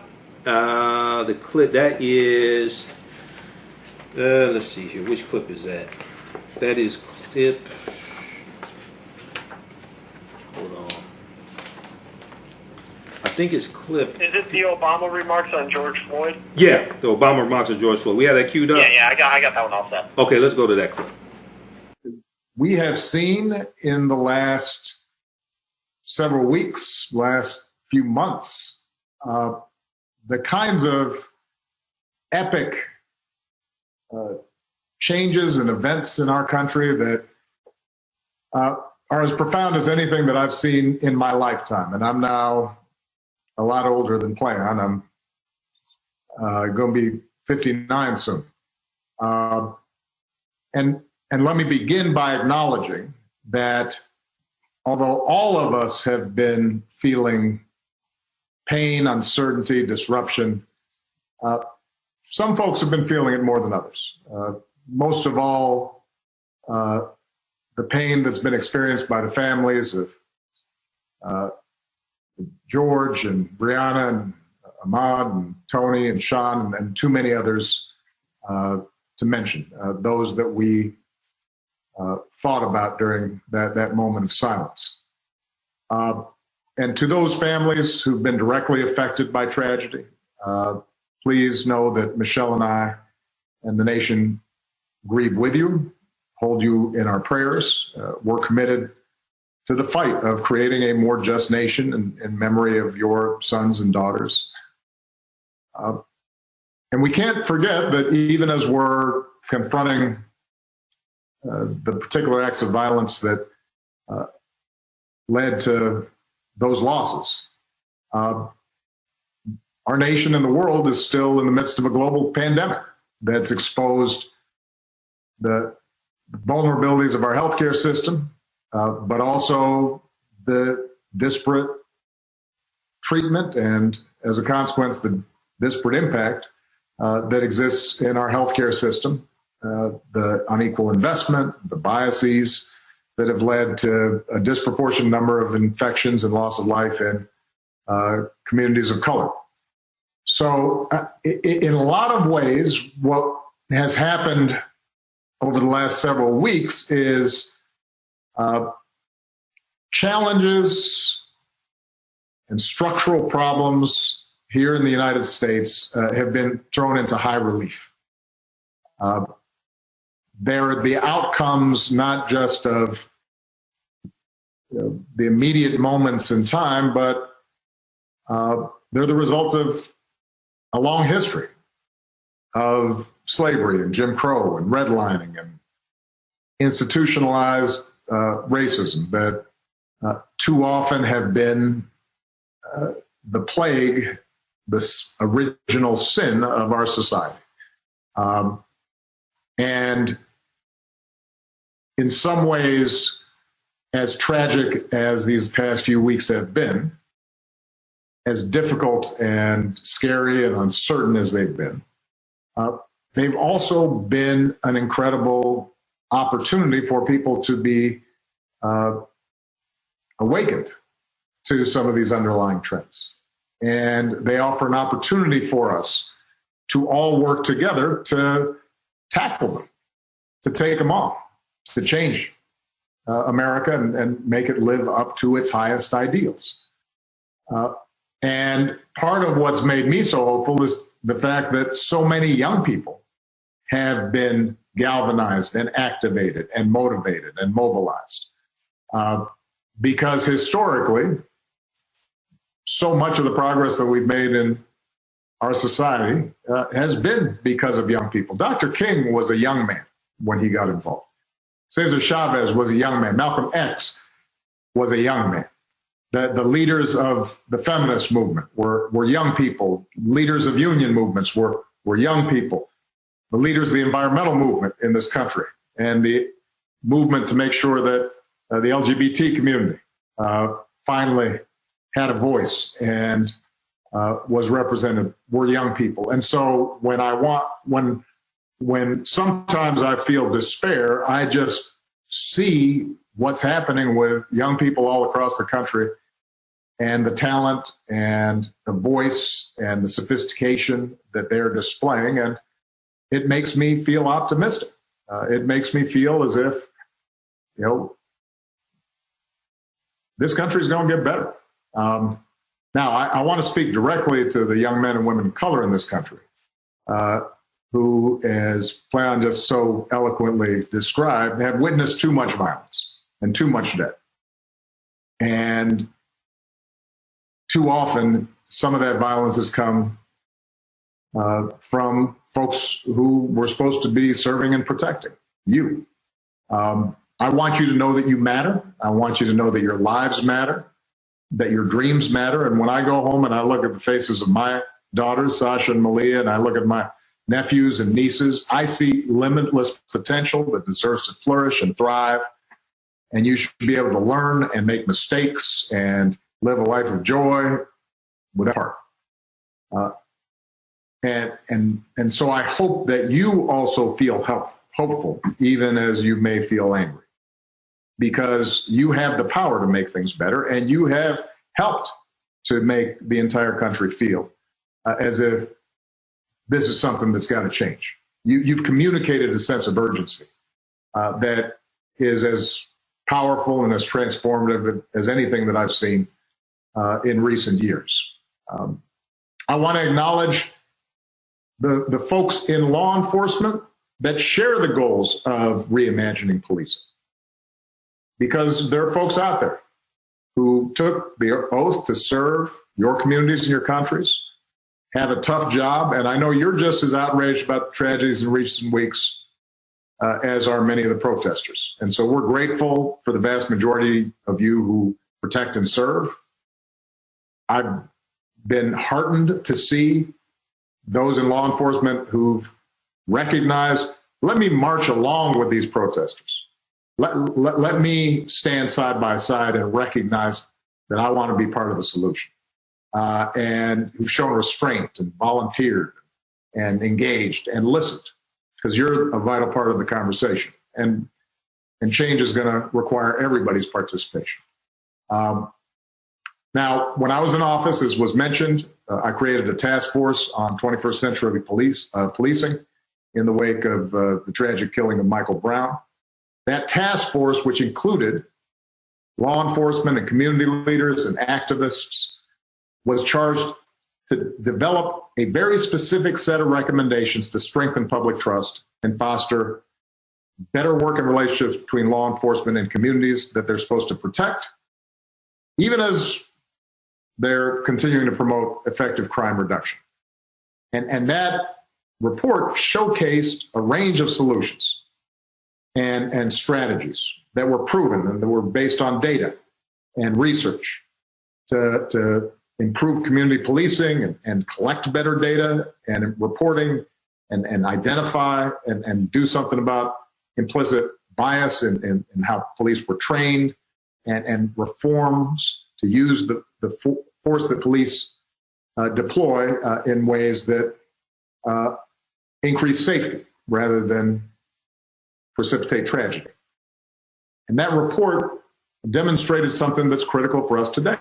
Most of the reforms that are needed to prevent the type of violence and injustices that we've seen take place at the local level. Now, reform has to take place in more than 19,000 American municipalities, more than 18,000 local enforcement jurisdictions.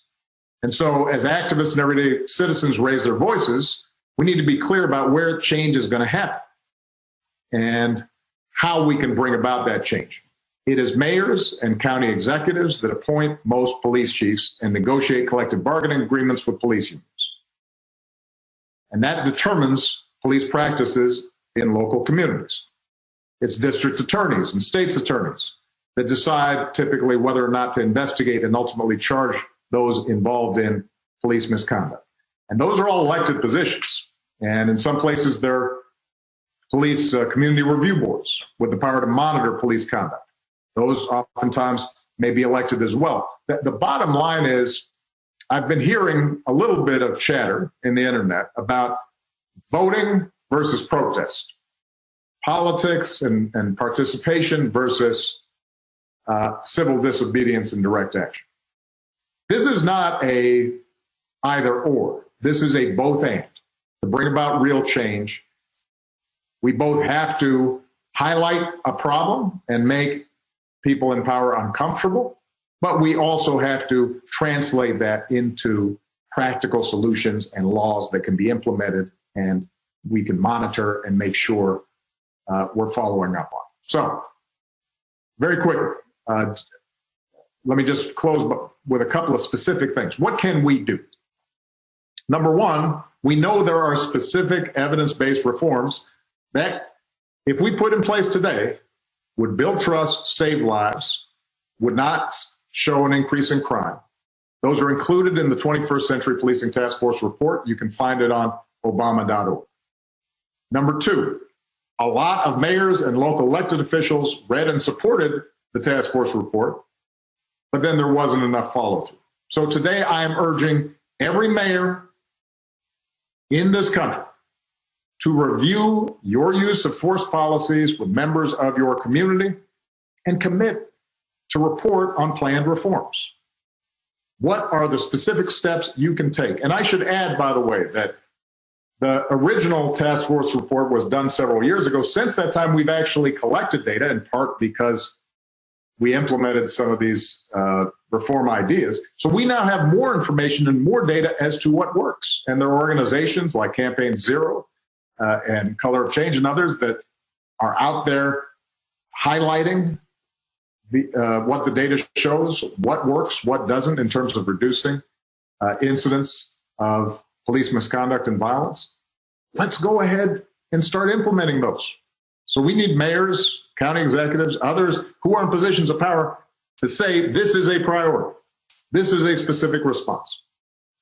Number three, every city in this country should be a My Brother's Keeper community, because we have 250 cities, counties, tribal nations who are working to reduce the barriers and expand opportunity for boys and young men of color through programs and policy reforms and public-private partnerships. So go to our website, get working with that, because it can make a difference. And let me just close by saying this. Okay. So he mentioned a couple things. One, the 21st Century Task Force on Policing was disbanded by Donald Trump, just in case y'all wonder what happened to it. Trump got rid of it. That's what happened to it. Just like Jeff Sessions, when he became Attorney General, he reversed the 2013 initiative from Attorney General Eric Holder in the Department of Justice to back off of charging the longest, harshest sentences for nonviolent, low-level drug offenders for federal charges. This is federal. They don't have control over local and state. because the 10th Amendment of the U.S. Constitution you have state laws, you have federal laws. This was at the federal level. Jeff Sessions reversed that. Okay, just so people understand what happened to the 21st century task force on policing. I don't hear anything about it now. Well, Trump got rid of it because elections have consequences. So watch the full video because we run out of time here. Watch the full video. The article from NBCNews.com has the full video in there. Obama calls for police reforms, tells protesters to make people in power uncomfortable. All right, and that's what they're doing. And then he talked about Campaign Zero. So Campaign Zero has, I remember when they were formed, okay? And they have what's called 8 Can't Wait. Is at the website 8cantwait.org. The number 8, CANTWAIT, 8cantwait.org. Research shows more restrictive use of force policies can reduce killings by police and save lives. And he talked about how if all 8 of these are implemented in at the local level in cities, it can reduce it can reduce I think police killings by 72% or something like this. Let's see, what did they say? Police departments that have adopted these use of force policies kill significantly fewer people, but few departments have adopted them. Okay, so here are the 8, and what's really good about this is you can type in the city that you are in. It lets you know which of these 8 your city has adopted. The police department in your city has adopted, and then it has the phone number to your police department as well. Okay, and I looked at Detroit.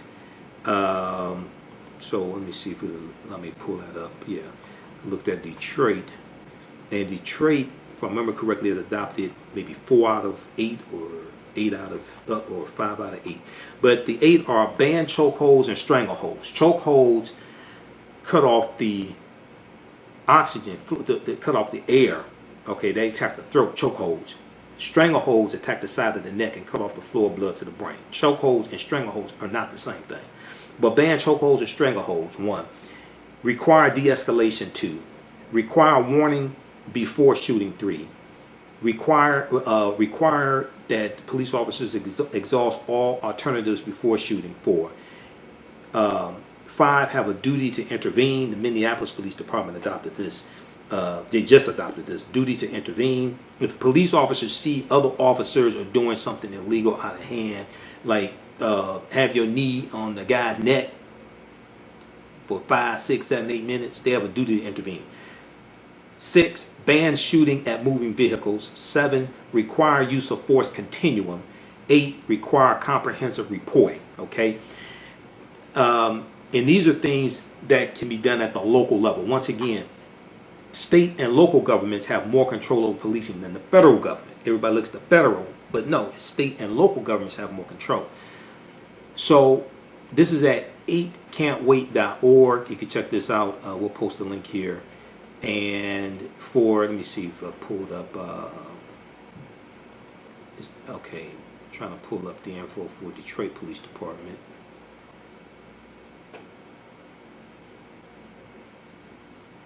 All right, let me see if that'll come up. Hold on. Okay, so for the Detroit Police Department under Mayor Mike Duggan, Detroit Police Department has banned chokeholds and strangleholds.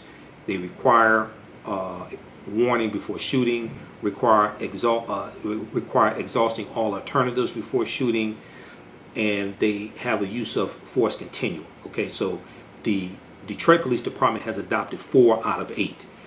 And one of the things they do here, I saw it before, they have, was really good, they have the phone number to your mayor's office and the email for the mayor, Mayor Duggan, Duggan at DetroitMI.gov. You can send a tweet to the mayor, all this. So they really have this laid out. Go to 8cantwait.org. Okay, that's something that these are policies that can be implemented immediately. Okay, while you work on more longer term things. All right, I want to go to this clip here. JT, we have a clip. Let me see with Yamisha Sendor. We have clip number one. We have clip number one queued up, JT. Yes, sir. Okay, Yamisha Alcindor. Trump has never talked about systematic racism. This was on The Last Word on MSNBC from June 6, 2020. Yamisha Alcindor, the White House correspondent for PBS NewsHour, spoke with Ali Velshi to discuss Donald Trump's lack of plans to combat systemic racism. She was also joined by Zelina Maxwell, who added that Trump has been implementing quote-unquote racist policies since the beginning of his presidency. Let's go to this clip. Yamish, in and amongst all the back and forth with Donald Trump, you were actually trying to get to the heart of an important matter. The economy, which the president depends on for his popularity, insofar as that continues to exist, doesn't work the same for African Americans. And we have all the statistics to prove that. So you were asking a question about racial inequality, and he was asking with the economy. You didn't get what you were looking for there.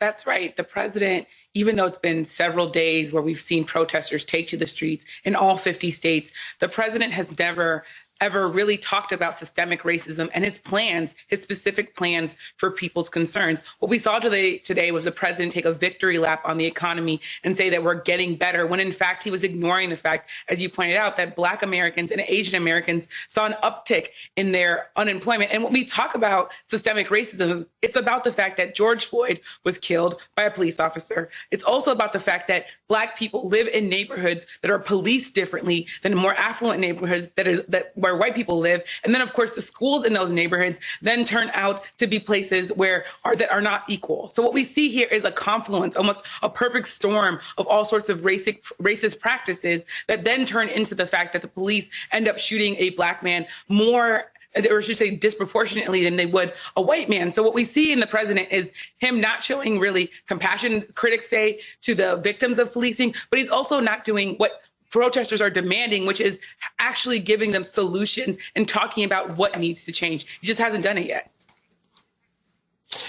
But Zerlina, Donald Trump continues to tell everybody that he's better for African Americans in terms of prosperity. Let's listen to what he said today.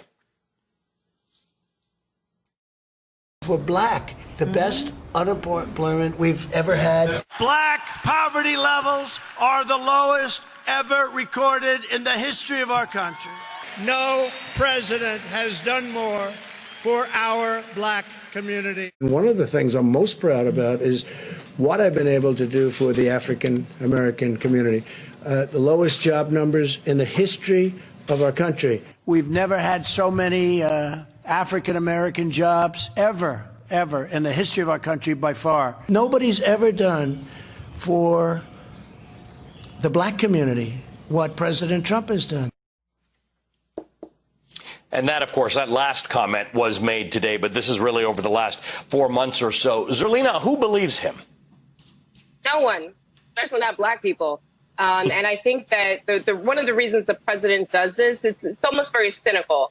He is not trying to win over Black voters, and he's not trying to win over our support by demonstrating all the things that he's done for us. One of the things he's doing is, because partially his rhetoric is overtly racist, he's trying to demonstrate to his supporters that they can feel okay about themselves, that supporting him doesn't make them racist. Because, see, Donald Trump said he is helping the Black people.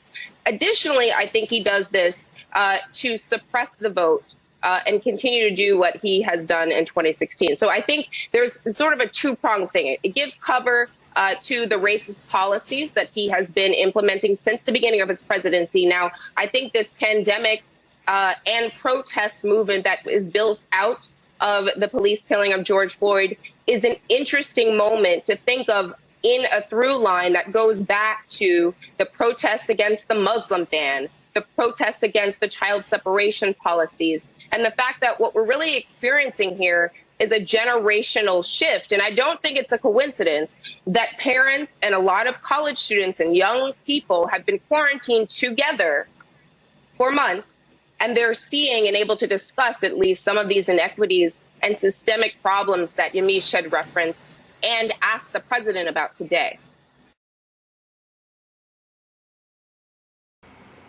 Okay, so that was from The Last Word on MSNBC. Ali Velshi was sitting in for Lawrence O'Donnell. That's from June 6, 2020. That's at msnbc.com.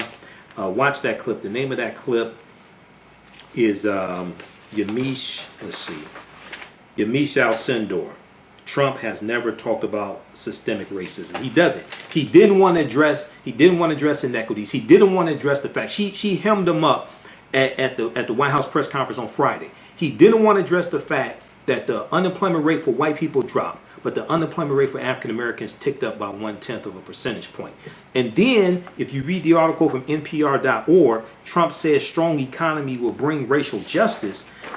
This fool was asked what his plan was to address concerns expressed by the protesters who are protesting all across the country right now. Donald Trump said, quote, "That's what my plan is. We're going to have the strongest economy in the world," end quote.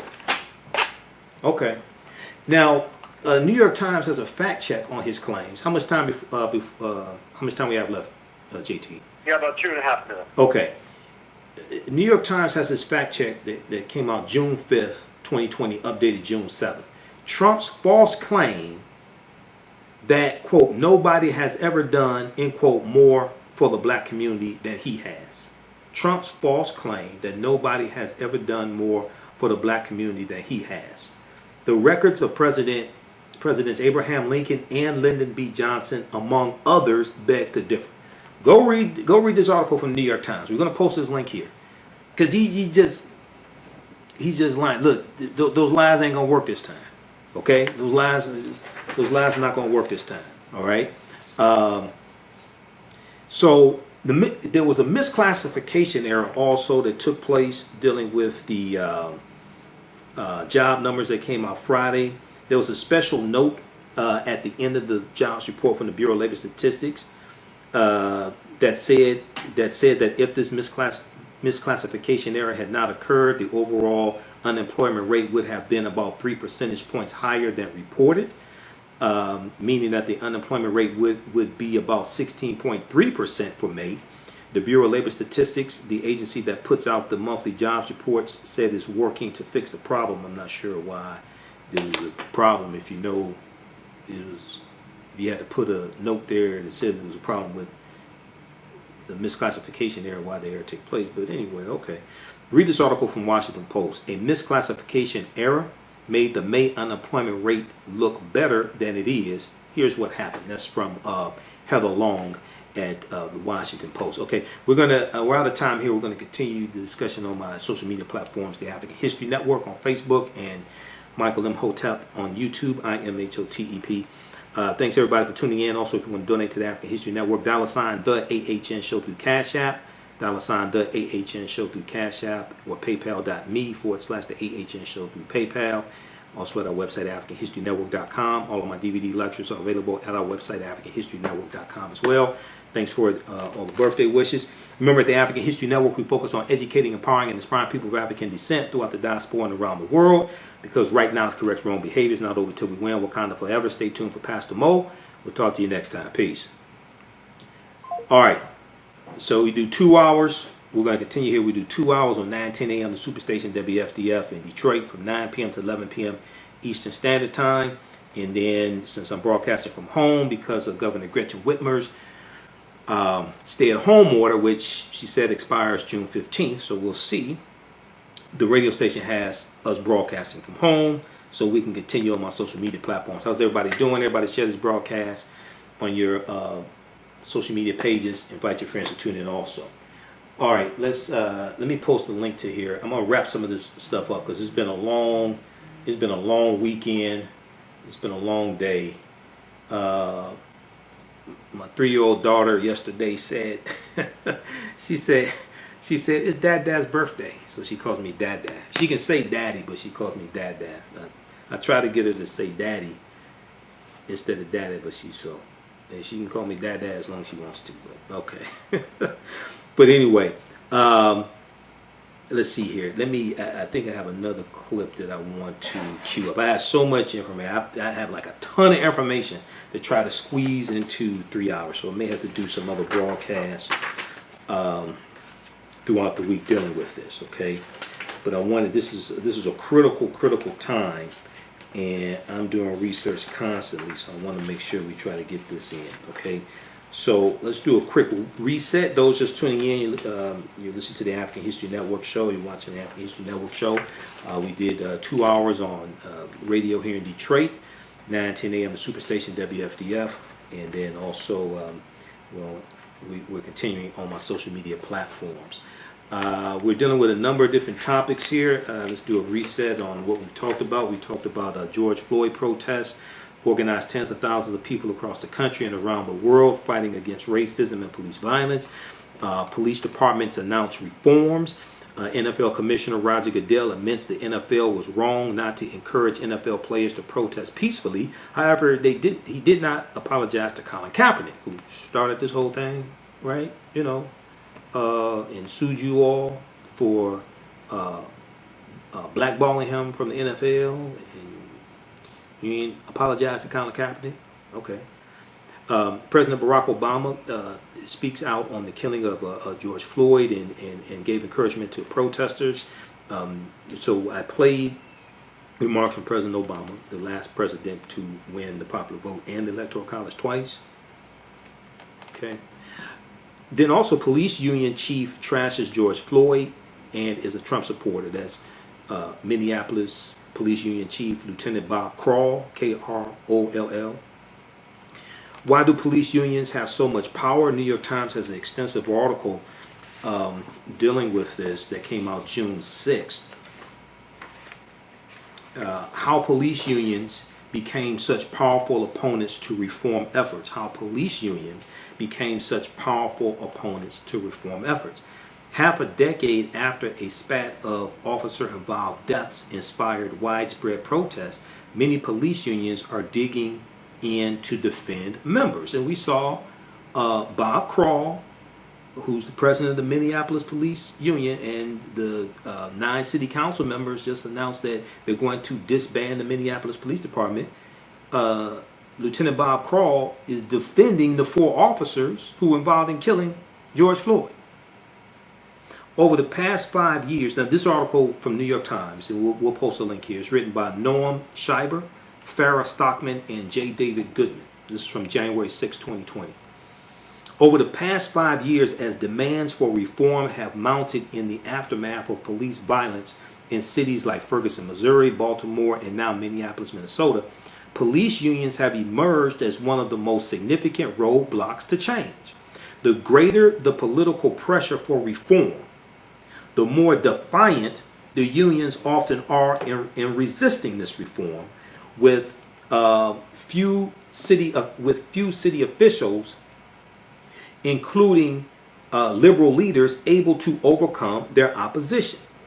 They aggressively protect the rights of members accused of misconduct, often in arbitration hearings that have hold on.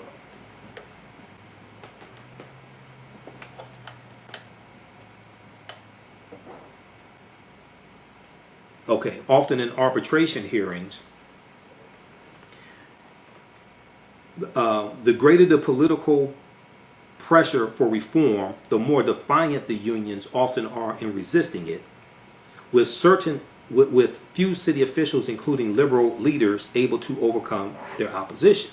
They aggressively protect the rights of members accused of misconduct, often in arbitration hearings that they have battled to keep behind closed doors. And they have also been remarkably effective at fending off broader change, using their political clout and influence to derail efforts to increase accountability.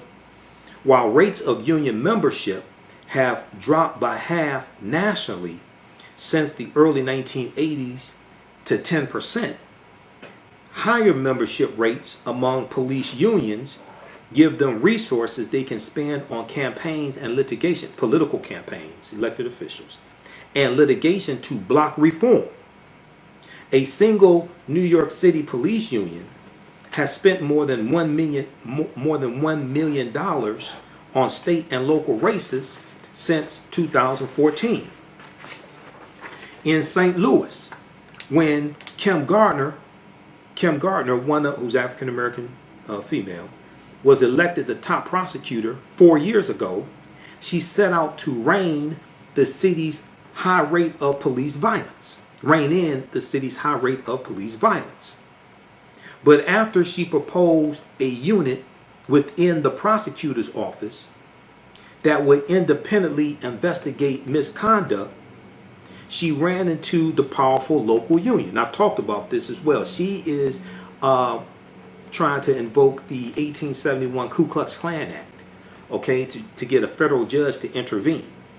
Now, the union pressured lawmakers to set aside the proposal, which many supported, but then never brought to a vote.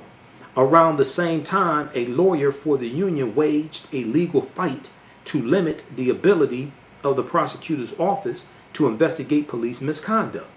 The following year, a leader of the union said Prosecutor Kim Gardner should be removed by force or by choice. Should be removed by force or by choice. That sounds like a threat to me.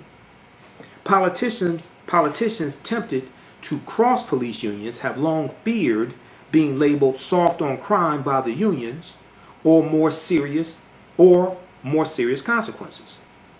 When Steve Fletcher, a Minneapolis city councilman and frequent police department critic, sought to divert money away from hiring officers and toward a newly created office of violence prevention, he said the police stopped responding as quickly to 911 calls placed by his constituents.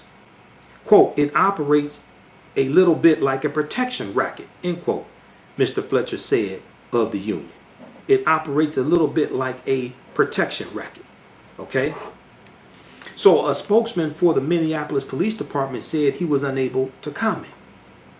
A few days after prosecutors in Minneapolis charged an officer with murder in the death of George Floyd, the president of the city's police union denounced political leaders, accusing them of selling out his members and firing 4 officers without due process. Well, George Floyd was killed gruesomely, horrifically without due process. Lieutenant Bob Krall, K-O-R-L-L, said, quote, it is despicable behavior, end quote. He's the union president we've been talking about. He wrote in a letter to union members obtained by a local reporter. He also referred to protesters as a, quote, terrorist movement, end quote. Now, Lieutenant Bob Krall, who is himself the subject of at least 29 complaints, he seems like such a nice guy. He's himself the subject of at least 29 complaints, has also chided the Obama administration for its, quote, oppression of police, end quote, and praised Donald Trump as someone who, quote, put the handcuffs on the criminals instead of us, end quote. Now, in other instances, unions have not resisted reforms outright, but have made them difficult to put in place. Federal intervention is often one of the few reliable ways of reforming police departments. Those are the consent decrees coming from the Department of Justice, but the Trump Department of Justice has stopped doing consent decrees. But in federal intervention is often one of the few reliable ways of reforming police departments, because see, Attorney General Jeff Sessions, he backed off when he became Attorney General. He reversed the policies of the Obama administration. He backed off of doing consent decrees, investigations into the patterns and practices of police departments, because the Trump administration has largely taken a hands-off approach to policing. But in Cleveland, the union helped slow the adoption of reforms mandated by a federal consent decree, according to Jonathan Smith, a former U.S. Justice Department official who oversaw the government's investigation of policing practices there. Jonathan Smith said union officials had, now the consent decree under the with Cleveland, I think that was under the Obama administration, if I remember correctly. Sure as hell wasn't Trump. I think that was under the Obama administration after Tamir Rice was killed, okay? That brought about an investigation into the patterns and practices of the Cleveland Police Department. So Jonathan Smith said union officials had signaled to rank and file officers that the changes should not be taken seriously, such as a requirement that they report and investigate instances in which they pointed a gun. Quote, I heard this in lots of departments, end quote, Jonathan Smith said. Quote, wait it out, do the minimum you have to do, end quote. He said he believed that the reforms have since taken hold. He said he believed that the reforms have since taken hold. Steve Loomis, the Cleveland Police Union president, at the time of the consent decree, said he and his colleagues saw some of the mandated rules as counterproductive. Steve Loomis said, quote, every time a kid points a gun, he has to do a use of force investigation. He said this of his younger colleagues. Quote, now guys aren't pointing their guns when they should be pointing their guns, end quote. Now, Robert Bruno, B-R-U-N-O, a professor of labor relations at the University of Illinois, posited that many police officers see themselves as authority figures who equate compromise with weakness. Equate compromise with weakness. Other experts said it was rational for police unions, which are often regarded with suspicion by others in the labor movement and see themselves as distinct from it, to protect their members so relentlessly. Dale Bellman, B-E-L-M-A-N, who is a labor relations professor at Michigan State University, who has consulted for police unions, said, quote, a major role for police unions is basically as an insurance policy. A major role for police unions is basically as an insurance policy. The feeling of a lot of officers is that it's very easy to sacrifice them. Something goes wrong and boom, end quote. This has only become more true in an era of ubiquitous cell phone cameras and social media, and the feeling of being under siege has only strengthened demands from union members that they be protected. In Baltimore, where the city and the Justice Department, the Obama Justice Department, reached a consent decree in 2017 to overhaul police conduct in the Baltimore Police Department, the union has described a police department in chaos, with severe staff shortages and low morale. Those who remain said they feel unsupported by their commanders. Now, keep in mind, when Jeff Sessions became Donald Trump's first Attorney General, what did Jeff Sessions try to do with this consent decree? He tried to back out of it with the Chicago Police Department and the Baltimore Police Department. Quote, they're ready to throw police officers under the bus to appease the media and don't support us even when our actions are appropriate, end quote, said one officer surveyed in a report released last year by a group helping the department implement reforms. Okay, so once again, this is from, it's a huge article from the New York Times from June 6, 2020, how police unions became such powerful opponents to reform efforts. How police unions became such powerful opponents to reform efforts. So check this out at NewYorkTimes.com. There's more to it. I'm just on page 4, so you can read the rest of it yourself.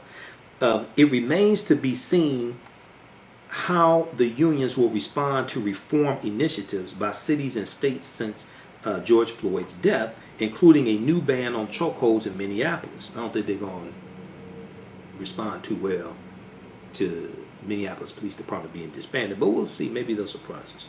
But in recent days, unions have continued to show solidarity with officers accused of abusive behavior. The president of a police union in Buffalo, New York, said the union stood, quote, 100%, end quote, behind 2 officers who were suspended on Thursday after appearing to push an older man who was 75 years old, who fell and suffered head injuries. The police report said that he tripped. The police report didn't say he was pushed. It was a video that surfaced showing that it was an officer who actually pushed him. The police report said he tripped and fell. Okay. The union president said the officers were simply following orders. And then All 57 officers of the emergency response team, a special squad formed to respond to riots, had resigned from their posts on the team in support of the 2 suspended officers, according to the Buffalo News. And that video went viral. This was a 75-year-old man. Now, I don't know what he said to them. He could have talked about their mom and didn't justify them pushing him.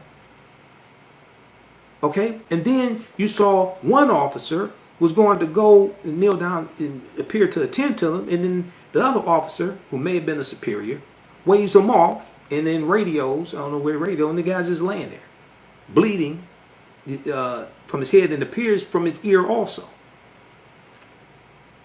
Unions can be so effective at defending their members that cops with a pattern of abuse can be left untouched with fatal consequences. In Chicago, after the killing of 17-year-old Laquan McDonald by Officer Jason Van Dyke, it emerged that Jason Van Dyke had been the subject of multiple complaints already. But a code of silence, quote unquote, a code of silence and misconduct was effectively baked into the labor agreements between police unions and the city, according to a report conducted by task force, by a task force or the task force. New York City's police unions have been among the most vocal opponents of reforms in Albany, New York, including calls to reform the state's tight restrictions on the disciplinary records of officers. Amid growing momentum in recent days for making those records public, the city's police unions joined statewide police groups on Friday, June 5th, in urging the state legislature to keep the law in place. Quote, no rational policy discussion can take place against a backdrop of burning police vehicles and looted storefronts, end quote, read a memo of opposition from the police groups. Okay, so read the rest of this article here, okay? And then BusinessInsider.com has a big article from June 6, 2020. The battle between the Minneapolis police chief, the battle between the Minneapolis police chief of police, who is African American, who once sued the Department for Racial Discrimination, and the city's bombastic union leader, is a showcase in how cops resist reform. A showcase in how cops resist reform. Check out that article also, okay? And then at the beginning of the show, we talked about the article from Politico.com from June 4th, 2020. Police groups break with Joe Biden. Police groups break with Joe Biden. Joe Biden's call for more national policing reforms and oversight in the wake of the death of George Floyd, and the perception that he has not shown enough solidarity with law enforcement amid the ensuing nationwide protests and unrest, have created a fissure with law enforcement groups, leaving many who once supported Joe Biden frustrated by what they regard as political posturing by their one-time ally. No, what's happened is the times have changed.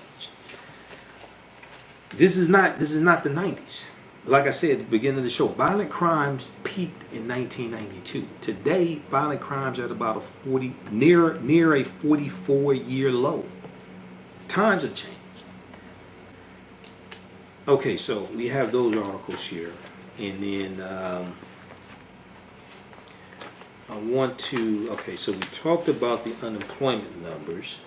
The May unemployment rate dropped to 13.3% from 14.7%. The positive news was complicated by the fact that the Bureau of Labor Statistics said it had misclassified data in May 2020 as it had in April and March. Without the error, the unemployment rate would be higher, 16.3% for May, down from 19.7% for April, the agency said.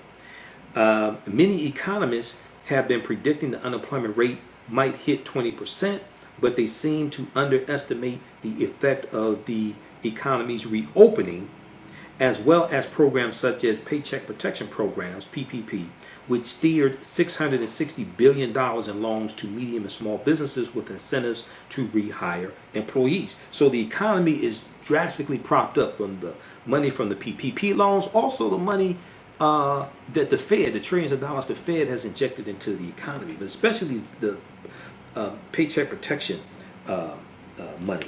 And as I stated before, So read this article from WashingtonPost.com. Unemployment rate drops and 2.5 million jobs added after states reopen. And then look at the article dealing with the misclassification era. Unemployment rate falls to 13.3%.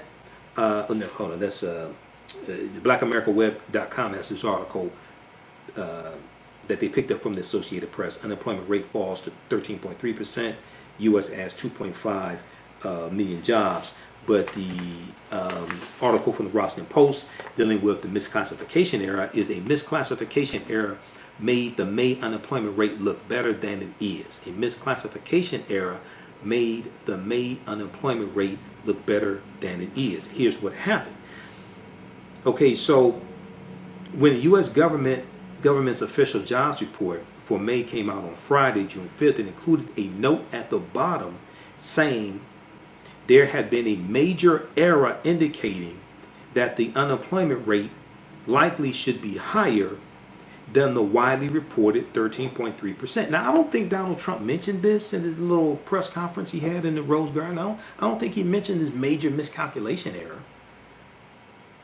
The special note said that if this misclassification error had not occurred, the overall unemployment rate would have been about 3 percentage points higher than reported, end quote, meaning the unemployment rate would be 16.3%. The Bureau of Labor Statistics, the agency that puts out the monthly jobs reports, said it was working to fix the problem.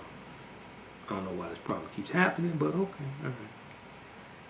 Quote, BLS, Bureau of Labor Statistics, and the Census Bureau are investigating why this misclassification error continues to occur and are taking additional steps to address the issue, end quote, said a note at the bottom of the Bureau of Labor Statistics report. Because I read it, they explain it, okay?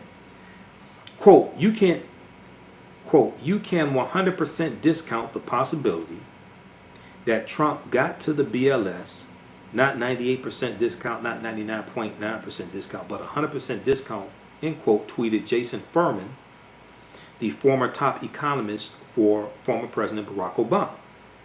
Quote, BLS has 2,400 career staff of enormous integrity and one political appointee with no scope to change this number, end quote. Now, let me see something here.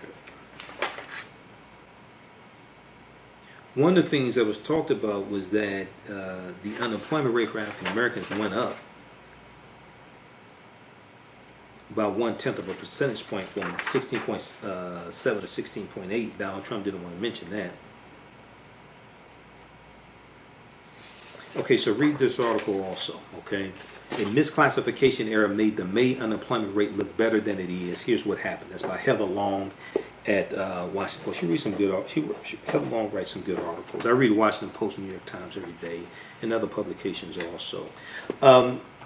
My girl over at Associated Press, Kat Stafford, has an article that just came out from Associated Press. I posted this earlier today.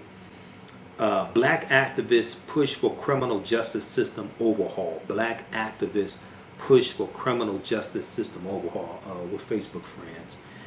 And this deals with how they are, some saying defund the police, some saying abolish police, the different perspectives on this. That's what this article breaks down. Black activists believe the police killing of George Floyd and the nationwide civil unrest that followed could be the catalyst for overhauling the criminal justice system. Okay, let's see here. So read that article here. I don't have time to get. Maybe we'll talk about it next week. We saw that the three officers who were involved in the death of George Floyd, we saw them arrested this past week. Let me see here. Can we? I'm going to see if we can play this clip here.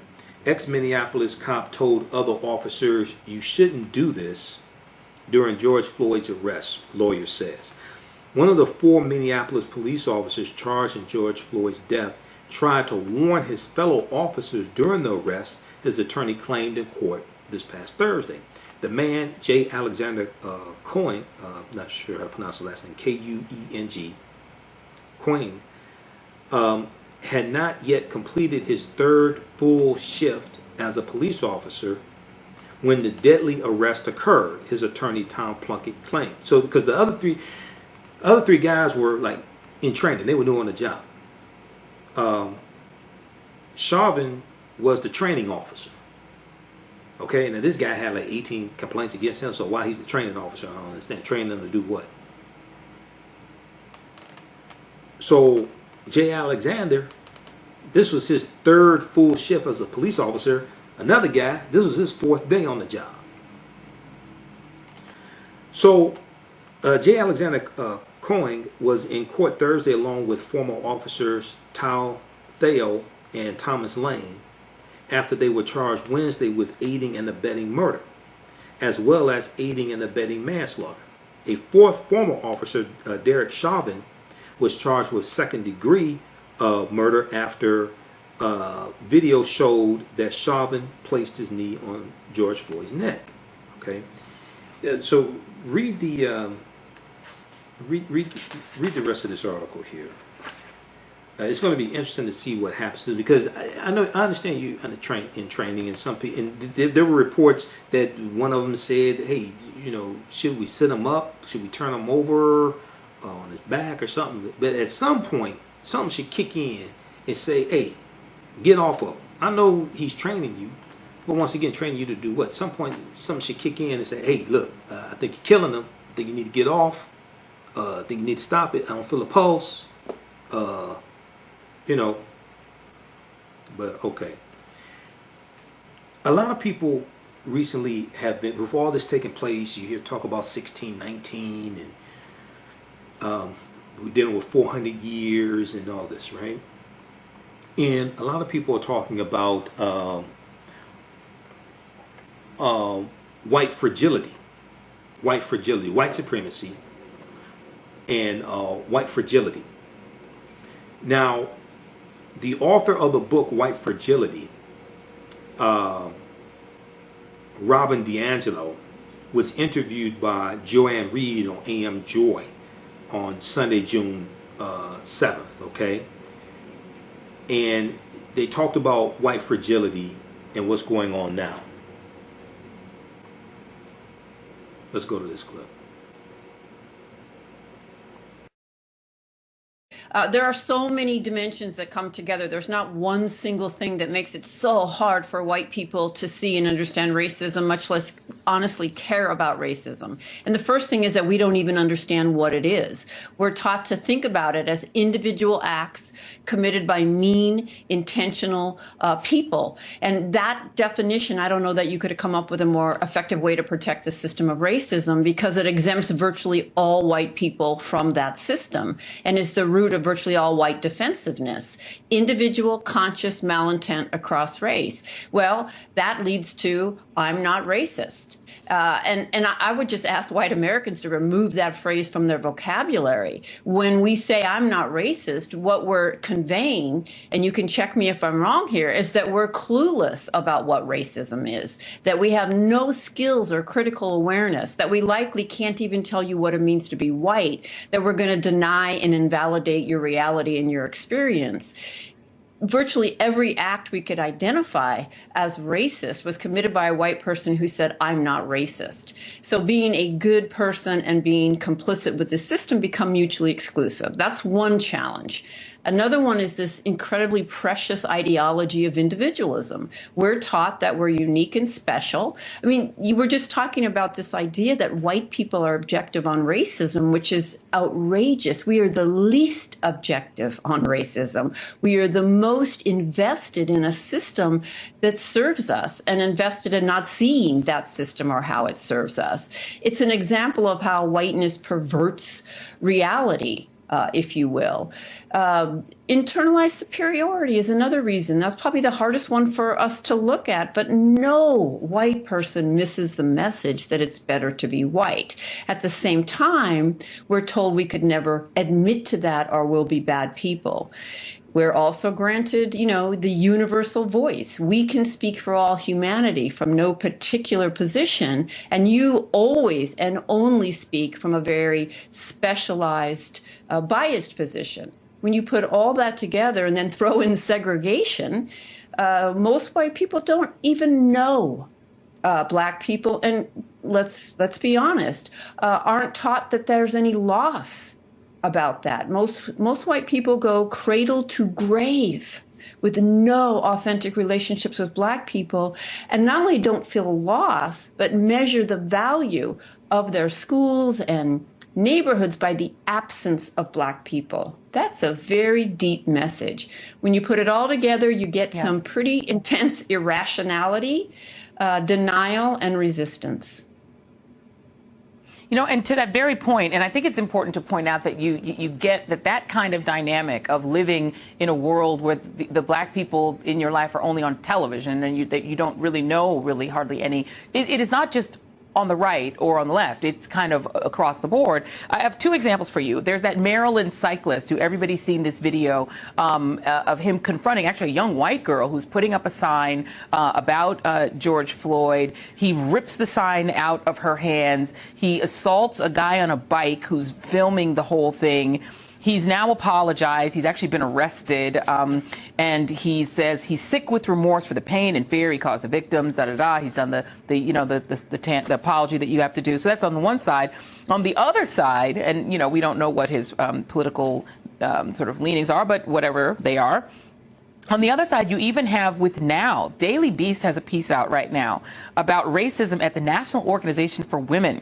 Quote, in interviews with the Daily Beast, nearly a dozen members, employees, and visitors recalled women of color being heckled, silenced, or openly disparaged at Now meetings and offices. The behavior culminated at the 2017 conference, where witnesses say members dismissed one of the candidates, China Forts in Washington, a Black woman, as angry and entitled, and accused another candidate, Monica Weeks, of being a hot-headed Latina.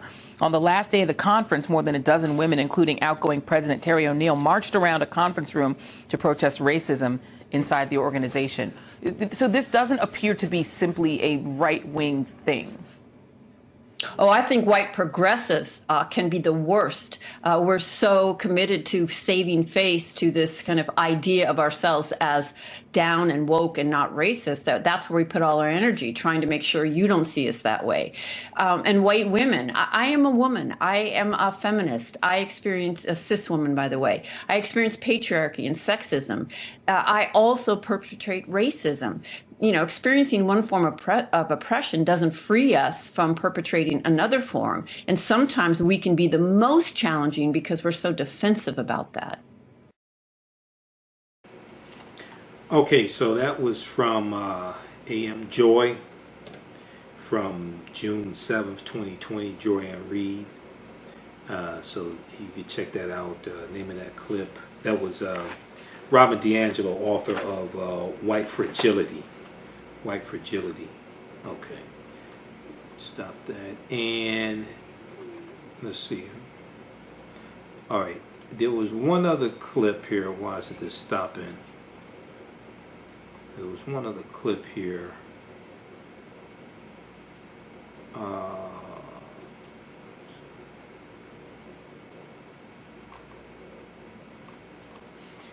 Here's Minnesota Attorney General Keith Ellison talking about the power of police unions. He was interviewed on MSNBC. Let's go to this clip here. One other question is the question of the police unions. They have a lot of power. They have a lot of control over how they are managed by these states. They influence. They have a lot of influence over politicians. Is that a challenge? I mean, a lot of Democrats are very pro-union, obviously, very pro-union, pro the nurses unions, pro the food service unions. But those unions tend to be relatively weak compared to the police unions. Well, I mean, can you imagine the nurses union having contempt for patients? I mean, look, police unions have got to figure out how to be on the side of public safety and the citizens who they're sworn to protect. We've had problems with that in Minneapolis with our police union. Let me ask you about the Minnesota Public Schools' decision to terminate their contracts with the police department over George Floyd's death. You've had that decision. You've had the university system say that they're not going to use Minneapolis police for sporting events, et cetera. Is that the leverage that the public has at this point? Is funding, because the additional funding, the additional money that police officers can earn in those kind of systems, is that at this point, besides obviously legislation, the leverage that the public has? And do you support that leverage being used? Well, I think that we've got to bring forth a reform, and we've got to use the tools available to do that. I believe in Madera Arredondo, who's the chief of the Minneapolis Police Department. But, you know, the chief doesn't necessarily run everything on the ground. He needs people to obey the rules and his requirements. And he, I think, is an excellent start. But I think we do need other elements of the society to insist on quality service and to not stand idly by and just let it go on and say, well, I'm not part of that. So I think that legislators, community members, faith community members, other institutions need to apply the pressure to update and reform policing in America. And again, we always say there's a lot of good police, and I would be the first to agree. I know many police officers who are great, but we need to put them in a position where the values that they live up to are the values of that department and not the lowest common denominator, because people are too intimidated to come forward when they see misconduct by another officer. Okay, so that was from AM Joy also. That was from June 6th, 2020. All right, let's see here.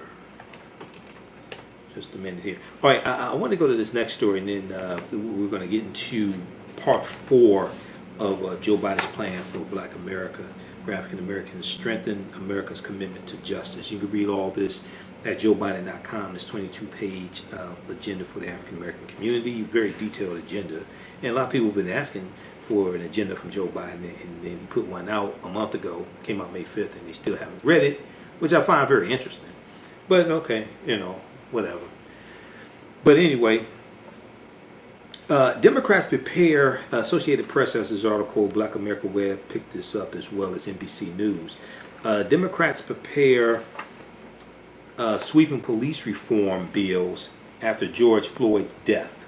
Democrats prepare sweeping police reform bills after George Floyd's death. Now, congressional Democrats, powered by the Congressional Black Caucus, CBC, are preparing a sweeping package of police reforms as pressure builds on the federal government to respond to the death of George Floyd and others in law enforcement interactions. Now, with the urgency of mass protests outside their doors, lawmakers on Capitol Hill are working furiously to draft what could become one of the most ambitious efforts in years to oversee the way law enforcement works. Senators Cory Booker of New Jersey and Senator Kamala Harris of California, both former presidential candidates, are expected to announce a package in coming days with a House bill coming soon. Both the Senate and House of Representatives efforts are expected to include changes to police accountability laws, such as revising immunity provisions and creating a database of police use of force incidents. Revamped training requirements are planned also. Among them, a ban on the use of chokeholds. You need to have chokeholds and strangleholds because those are different. Also, you need national policies dealing with standards for police training and standards of use of force. You need national policies regarding that as well. Now, Joe Biden, the apparent Democratic presidential nominee, has endorsed such a ban. Representative Karen Bass, who is the chairwoman of the Congressional Black Caucus, said on a conference call this past Wednesday, quote, "We have a moral moment in our country," end quote. The political stakes of any police reform effort are high, amplified in an election year by Donald Trump's law and order stance, because Donald Trump just recently said he's the law and order president, and he keeps tweeting law and order, including Donald Trump is amplifying a law and order stance, including his threats to call in the U.S. military to clamp down on protesters. With mass unrest now entering a second week, was now going into a third week now. House Speaker Nancy Pelosi sought to shift the national tone this past Wednesday by walking and talking with protesters outside the U.S. Capitol. The House of Representatives is expected to vote by month's end. She said, quote, "will be intensive, proactive," end quote, she said on MSNBC. Now, Nancy Pelosi announced during a conference call Thursday with the Congressional Hispanic Caucus that House and Senate Democrats will unveil police brutality legislation on Monday. Representative Karen Bass of California, a Democrat who's the chair of the Congressional Black Caucus, Senator Kamala Harris, and Senator Cory Booker are leading the process to develop this legislation. Okay, quote, "we will in the next few days be putting forth the House and Senate Democrats a proposal to address the issue of police brutality and law enforcement disparity and enforcement of certain laws. It will be very comprehensive," end quote, she said. Nancy Pelosi went on to say this is something completely different, referring to the protests over George Floyd's death. She said, quote, "we have reached, as people say, an inflection point. This was like a tinderbox. It has changed everything," end quote. Now, also, Representative Karen Bass talked about, is this Karen Bass or is this Barbara Lee? Hold on, let me see here. What was this statement? Washington, I think this was New York Times in the weekend, New York Times weekend briefing. For this weekend, a pandemic within a pandemic, a pandemic within a pandemic. Yeah, this is Representative Barbara Lee. That was the assessment of Representative Barbara Lee, Democrat of California, on the painful intersection that Black Americans find themselves in today, bearing the brunt of three crises: police violence, crushing unemployment, and the most deadly infectious disease threat in a century, COVID-19. The current civil unrest is deeply connected to the racial disparities exposed by the coronavirus. George Floyd is a case in point. He died with coronavirus antibodies in his blood.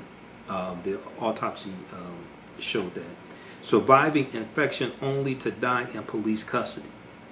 The mass incarceration of African Americans has only worsened the pandemic's heavy toll on minorities, including African Americans. Quote, I'm just as likely to die from a cop as I am from COVID-19, end quote, one organizer said. Okay, now, let's see here. I'm just trying to make sure I get through most of this. Now, with Democrats in the majority, let's go back to the article from NBCNews.com, picked up from the Associated Press. Democrats prepare sweeping police reform bills after George Floyd's death. From June 4th, 2020. With Democrats in the majority, the bills will almost certainly pass in the House of Representatives, but the outcome in the U.S. Senate is less certain. Why? Because Republicans control the U.S. Senate. Democrats lost control of the Senate in 2014. Republicans have fought tooth and nail to maintain control of the U.S. Senate so they can keep pushing through Donald Trump's not just Supreme Court nominations, but also push through his federal judge nominations. He's gotten 250 federal judges confirmed. So, with Democrats in the majority, the bills will almost certainly pass in the House of Representatives, but the outcome in the U.S. Senate is less certain. Republican Majority Leader Moscow Mitch McConnell, Senator of Kentucky, who's up for re-election November 3rd, 2020, needs to be voted out of office, has said the chamber would take a look at the issues, but he has not endorsed any particular legislation. Senator Lindsey Graham, who is going to older federal judges, trying to encourage them to retire so Republicans can confirm more of Donald Trump's federal judges because they fear they're going to lose the U.S. Senate. That's that Lindsey Graham. Senator Lindsey, who's up for re-election November 3rd, 2020, needs to be voted out of office. Jamie Harrison, African-American man, is running against him, giving him a run for his money. Senator Lindsey Graham, Republican of South Carolina, the chairman of the Senate Judiciary Committee, tweeted that his panel will conduct a hearing, quote, to shine a bright light on the problems associated with Mr. Floyd's death, with the goal of finding a better way forward for our nation, end quote. But much like efforts to stem gun violence after mass shootings, the political momentum for changes to policing procedures could fade from public view as the protests wane and the memories of those who have died in connection with police interactions dims. For example, a long-sought federal anti-lynching bill has languished in Congress, and we saw this past week that Senator Rand Paul of Kentucky is blocking the bill in the Senate, the anti-lynching bill. Quote, words of kindness and grace are essential to America, but they're not enough right now, Senator Cory Booker said during a Senate floor speech this past week. It's on us in this body to do something to change the law, end quote. Okay, so read the rest of this article also.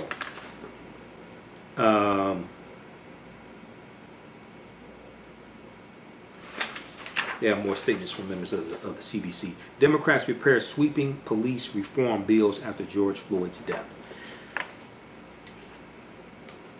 All right, now we have an update in the Ahmaud Arbery case. So the three that killed him, they were in court. Well, two were in court this past week. Details came out about the case that a lot of people did not know. Okay, a lot of people talking about the case, didn't read the police report. Some details in the police report. ABCnews.com has an article. Ahmaud Arbery was struck by vehicle before he was shot dead. Suspect yelled racial slur. That's according to the investigator for the Georgia Bureau of Investigation. Actually, the racial slur is alleged that Travis McMichael said effing N-word after Ahmaud Arbery was shot. The white man caught on video. If we look at the article from New York Daily News, I posted this article, it got thousands of likes. The white man caught on video gunning down unarmed black jogger Ahmaud Arbery was overheard uttering a racial slur over the victim's body, a state investigator testified Thursday. Richard Dial, D-I-A-L, a special agent with the Georgia Bureau of Investigation, said co-defendant William Roddy Bryan, who filmed part of the incident and said he was just there filming, he wasn't involved in it. He told authorities he heard Travis McMichael say effing N-word moments after the February 23rd shooting. After Ahmaud Arbery was shot, he's laying on the ground dying. It was one of several stunning details shared during a probable cause hearing Thursday at the Glenn County Courthouse. Now, Gregory McMichael and his Travis McMichael, the son, and his ex-cop father, 64-year-old Gregory McMichael, joined the hearing via a video link from the county's jail, where they're being held on felony murder and aggravated assault charges. Okay. Originally, no charges were filed in the shooting near Brunswick, Georgia, but the release of the video on May 5th sparked outrage and led to the GBI, Georgia Bureau of Investigation, taking the case. All right, and then very quickly here, so that's from New York Daily News, that article. Then abcnews.go.com, talks about Ahmaud Arbery was struck by vehicle before shot dead. That was a new detail as well. They talked about how they coordinated the cars and tried to block him in a number of times. They dealt with how he was shot 3 times also.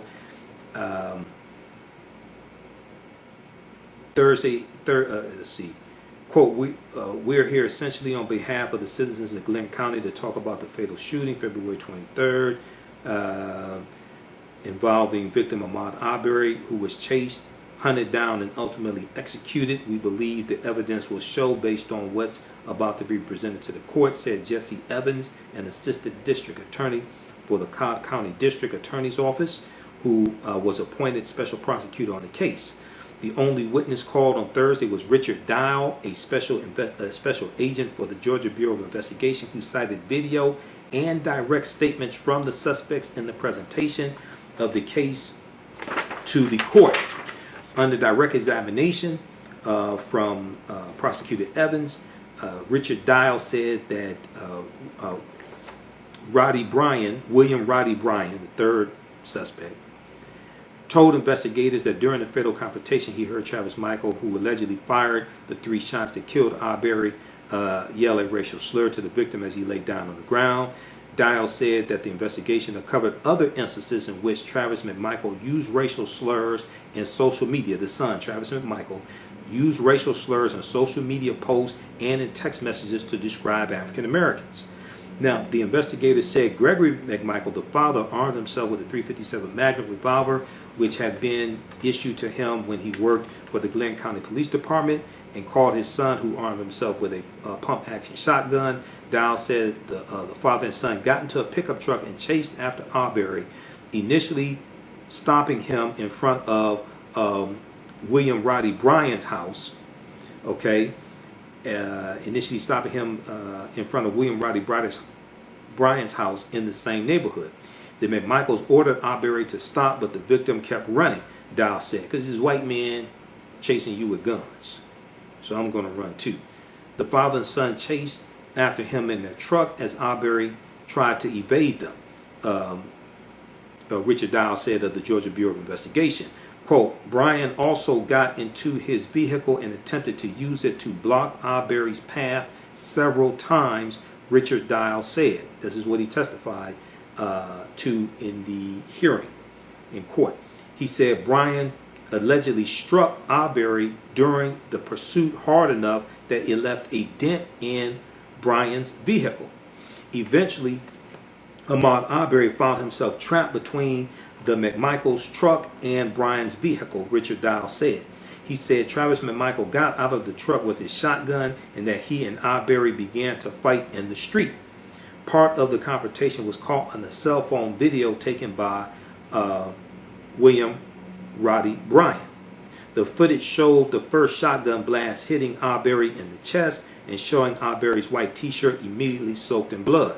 Arbery was shot 2 additional times, once in the upper left chest and in the right wrist. After being shot, Arbery attempted to run but collapsed and died at the scene. In their closing arguments to Judge Harrell, the suspect's defense attorneys asked that the charges be dismissed. They're claiming self-defense. Really? Okay. Franklin Hogg, Gregory McMichael's attorney, argued that his client should not be charged with murder since he didn't shoot Arbery. And William Roddy Bryan's attorney, Kevin Gough, G-O-U-G-H, said his client did not know the McMichaels were allegedly, quote-unquote, acting unlawful when he saw them chasing Arbery and decided to help out.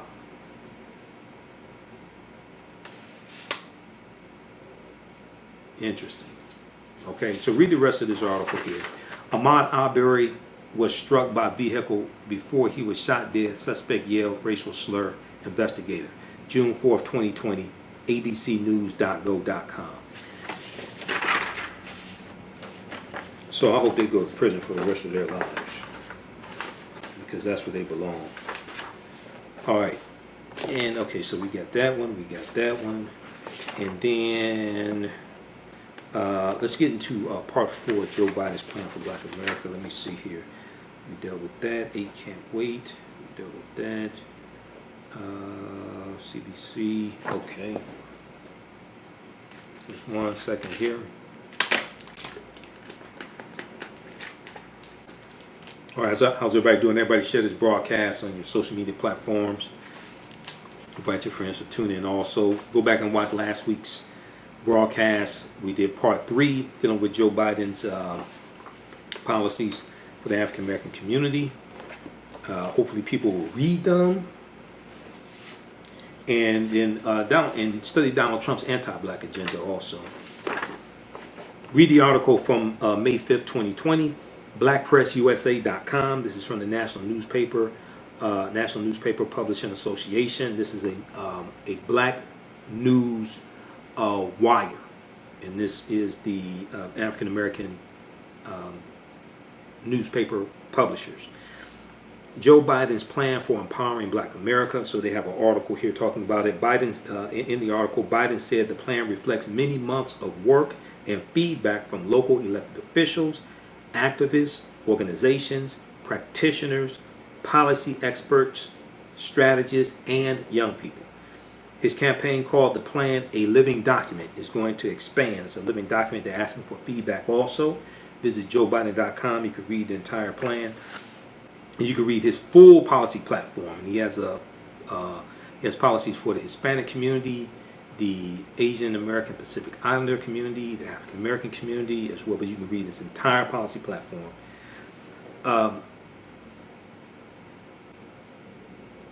The agenda for African Americans is broken into 6 parts. 1, advance the economic mobility of African Americans and close the racial wealth and income gaps. That's pages 2 through 11. So half of the agenda deals with economic empowerment for African Americans. So we dealt with that in week 1. Second part, expand access to high quality education and tackle racial inequity in our education system. Second part deals with education. Third part, make far reaching investments in ending health disparities by race. We dealt with that last week. This week, strengthen America's commitment to justice. Okay, dealing with criminal justice. Okay, so let's zip through this. I'm going to just give a brief overview of this, and you can read it more in depth. Strengthen America's commitment to justice. Today, too many are incarcerated in the United States, and too many of them are African American. To build safe and healthy communities, we need to rethink who we're sending to prison, how we treat those in prison, and how we help them get the health care, education, jobs, and housing they need to successfully rejoin society after they serve their time. As President Joe Biden will strengthen America's commitment to justice and reform our criminal justice system. The Biden plan, and go back and see, was it either last week or week before, either the 31st or the 24th. I went and dealt with some history dealing with the 94 crime bill and what took place before that, because the 94 crime bill was federal law, not state law, and 87% of the people that went to prison after the crime bill became law went under state law, not federal law. A lot of people don't know the difference between the two. Okay, most people who are in prison are in state prison, not federal prison. They're under state laws, not federal laws. So a lot of people don't understand the difference here. So the Biden plan for strengthening America's commitment to justice is based on several core principles. They have bullet points and explanations. We're just going to deal with some of these bullet points. We can and must reduce the number of people incarcerated in this country while also reducing crime. Now, it's important to note that in December 2015, the U.S. prison population dropped to its lowest point in 20 years under President Obama. Okay, a lot of people don't talk about that. Newsweek.com has an article dealing with this. 2, our criminal justice system cannot be just unless we root out. Our criminal justice system cannot be just unless we root out the racial, gender, and income-based disparities in the system. African American mothers and fathers should feel confident that their children are safe walking the streets of America, and when a police officer pins on that shield and walks out the door, the officer's family should know they will come home at the end of the day. Additionally, women and children are uniquely impacted by the criminal justice system, and the system needs to address their unique needs. Next bullet point, our criminal justice system must be focused on redemption and rehabilitation. We'll talk about that. Next bullet point, no one should be profiteering off of our criminal justice system. That deals with privatized prisons. We have seen efforts at the state level to abolish privatized prisons. State of California did this in about October and November of 2019. That was passed by the state legislature. Governor Gavin Newsom signed that into law. Today, about 8%, I think it's about 8% of prisons are privatized prisons. The overwhelming majority of prisons in the U.S. are not privatized prisons, even though privatized prisons need to be abolished. In August of 2016, the Obama administration announced that they were not going to renew federal contracts for privatized prisons. You have privatized prisons at the federal level, privatized prisons at the state level. The day that announcement was made, the stock prices of Core Civic and Geo Group, which are two of the largest owner-operators of privatized prisons in the country, took a significant hit. And these two organizations donated almost $600,000 to Donald Trump's presidential campaign, 2016 presidential campaign. When Trump gets in office, he reverses the initiative from the Obama administration, and he renews the contracts with privatized prisons because he's an advocate for privatized prisons. In March of 2016, he was interviewed by Chris Matthews on MSNBC, and Donald Trump said privatized prisons seem to save a lot of money and they seem to work very well. No, they don't. In general, no, they don't. Okay, so next bullet point: expand and use the power of the U.S. Department of Justice to address systemic misconduct in police departments and prosecutors' offices. They go through and explain that. Using authority and legislation spearheaded by Biden as senator, the Obama-Biden Justice Department used pattern or practice investigations and consent decrees to address circumstances of systemic police misconduct and to restore trust between police and communities in cities such as Ferguson, Missouri. Yet the Trump administration's Justice Department has limited the use of the tool. Actually, they stopped using it. They stopped the already existing consent decrees they came back out of, but they've stopped doing investigations into police departments. Under the Biden administration, the Justice Department will again use its authority to root out unconstitutional or unlawful policing. Okay, from the federal level, once again, the majority of the control over policing is at the state and local level, not federal level. The consent decrees, that's the power given to the Department of Justice from the U.S. Congress, okay? But at the federal level, they can only do so much. All right. The Justice Department will again use its authority to root out unconstitutional or unlawful policing. In addition, Biden will push for legislation to clarify that this pattern or practice investigation authority can also be used to address systemic misconduct by prosecutors' offices. Next bullet point: establish an independent task force on prosecutorial discretion. Next bullet point: reinvigorate community-oriented policing. They have explanations for this. I don't have time to get into it. Next bullet point: invest in public defenders' offices to ensure defendants' access to quality counsel. Next bullet point: create a $20 billion grant program to support criminal justice reform at the state and local level. Next bullet point: reform sentencing. Biden will work with Congress to reform federal sentencing and provide incentives to state and local systems to do the same. Next bullet point: end the criminalization of poverty. Cash bail is the modern-day debtor's prison. Biden will lead a national effort to end cash bail and reform our pretrial system by putting in place instead a system that is fair and does not inject further discrimination or bias into the process. Next bullet point: stop corporations from profiteering off of incarceration. That deals with privatized prisons. Next bullet point: eliminate existing barriers preventing formerly incarcerated individuals from fully participating in society. For example, Joe Biden will eliminate barriers keeping formerly incarcerated individuals from accessing public assistance such as SNAP programs, food stamps, things like this, Pell Grants, and housing support. Okay, read the rest of that. Next bullet point: reform the juvenile justice system. Reform the juvenile justice system. Biden will invest $1 billion per year in the juvenile justice reform. He will expand funding for after-school programs, community centers, and summer jobs to keep young people active, busy, learning, and having fun, etc. Read the rest of it. Biden will double the number of mental health professionals in our schools so behavioral and emotional challenges can be addressed by appropriately skilled psychologists, counselors, and social workers, not our criminal justice system. Next bullet point, make our communities safer. Biden will pursue evidence-based measures to root out persistent violent crime.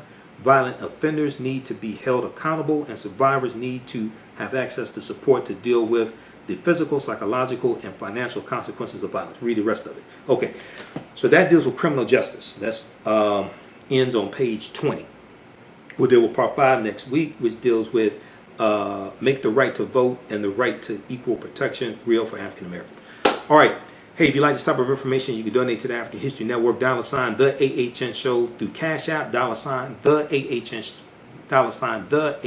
Show through Cash App, and paypal.me/the AHN Show through PayPal. Thanks for tuning in to the African History Network Show. Thanks for the birthday wishes. Remember, right knowledge corrects wrong behavior. It's not over till we win. Wakanda forever. We'll talk to you next week. Peace.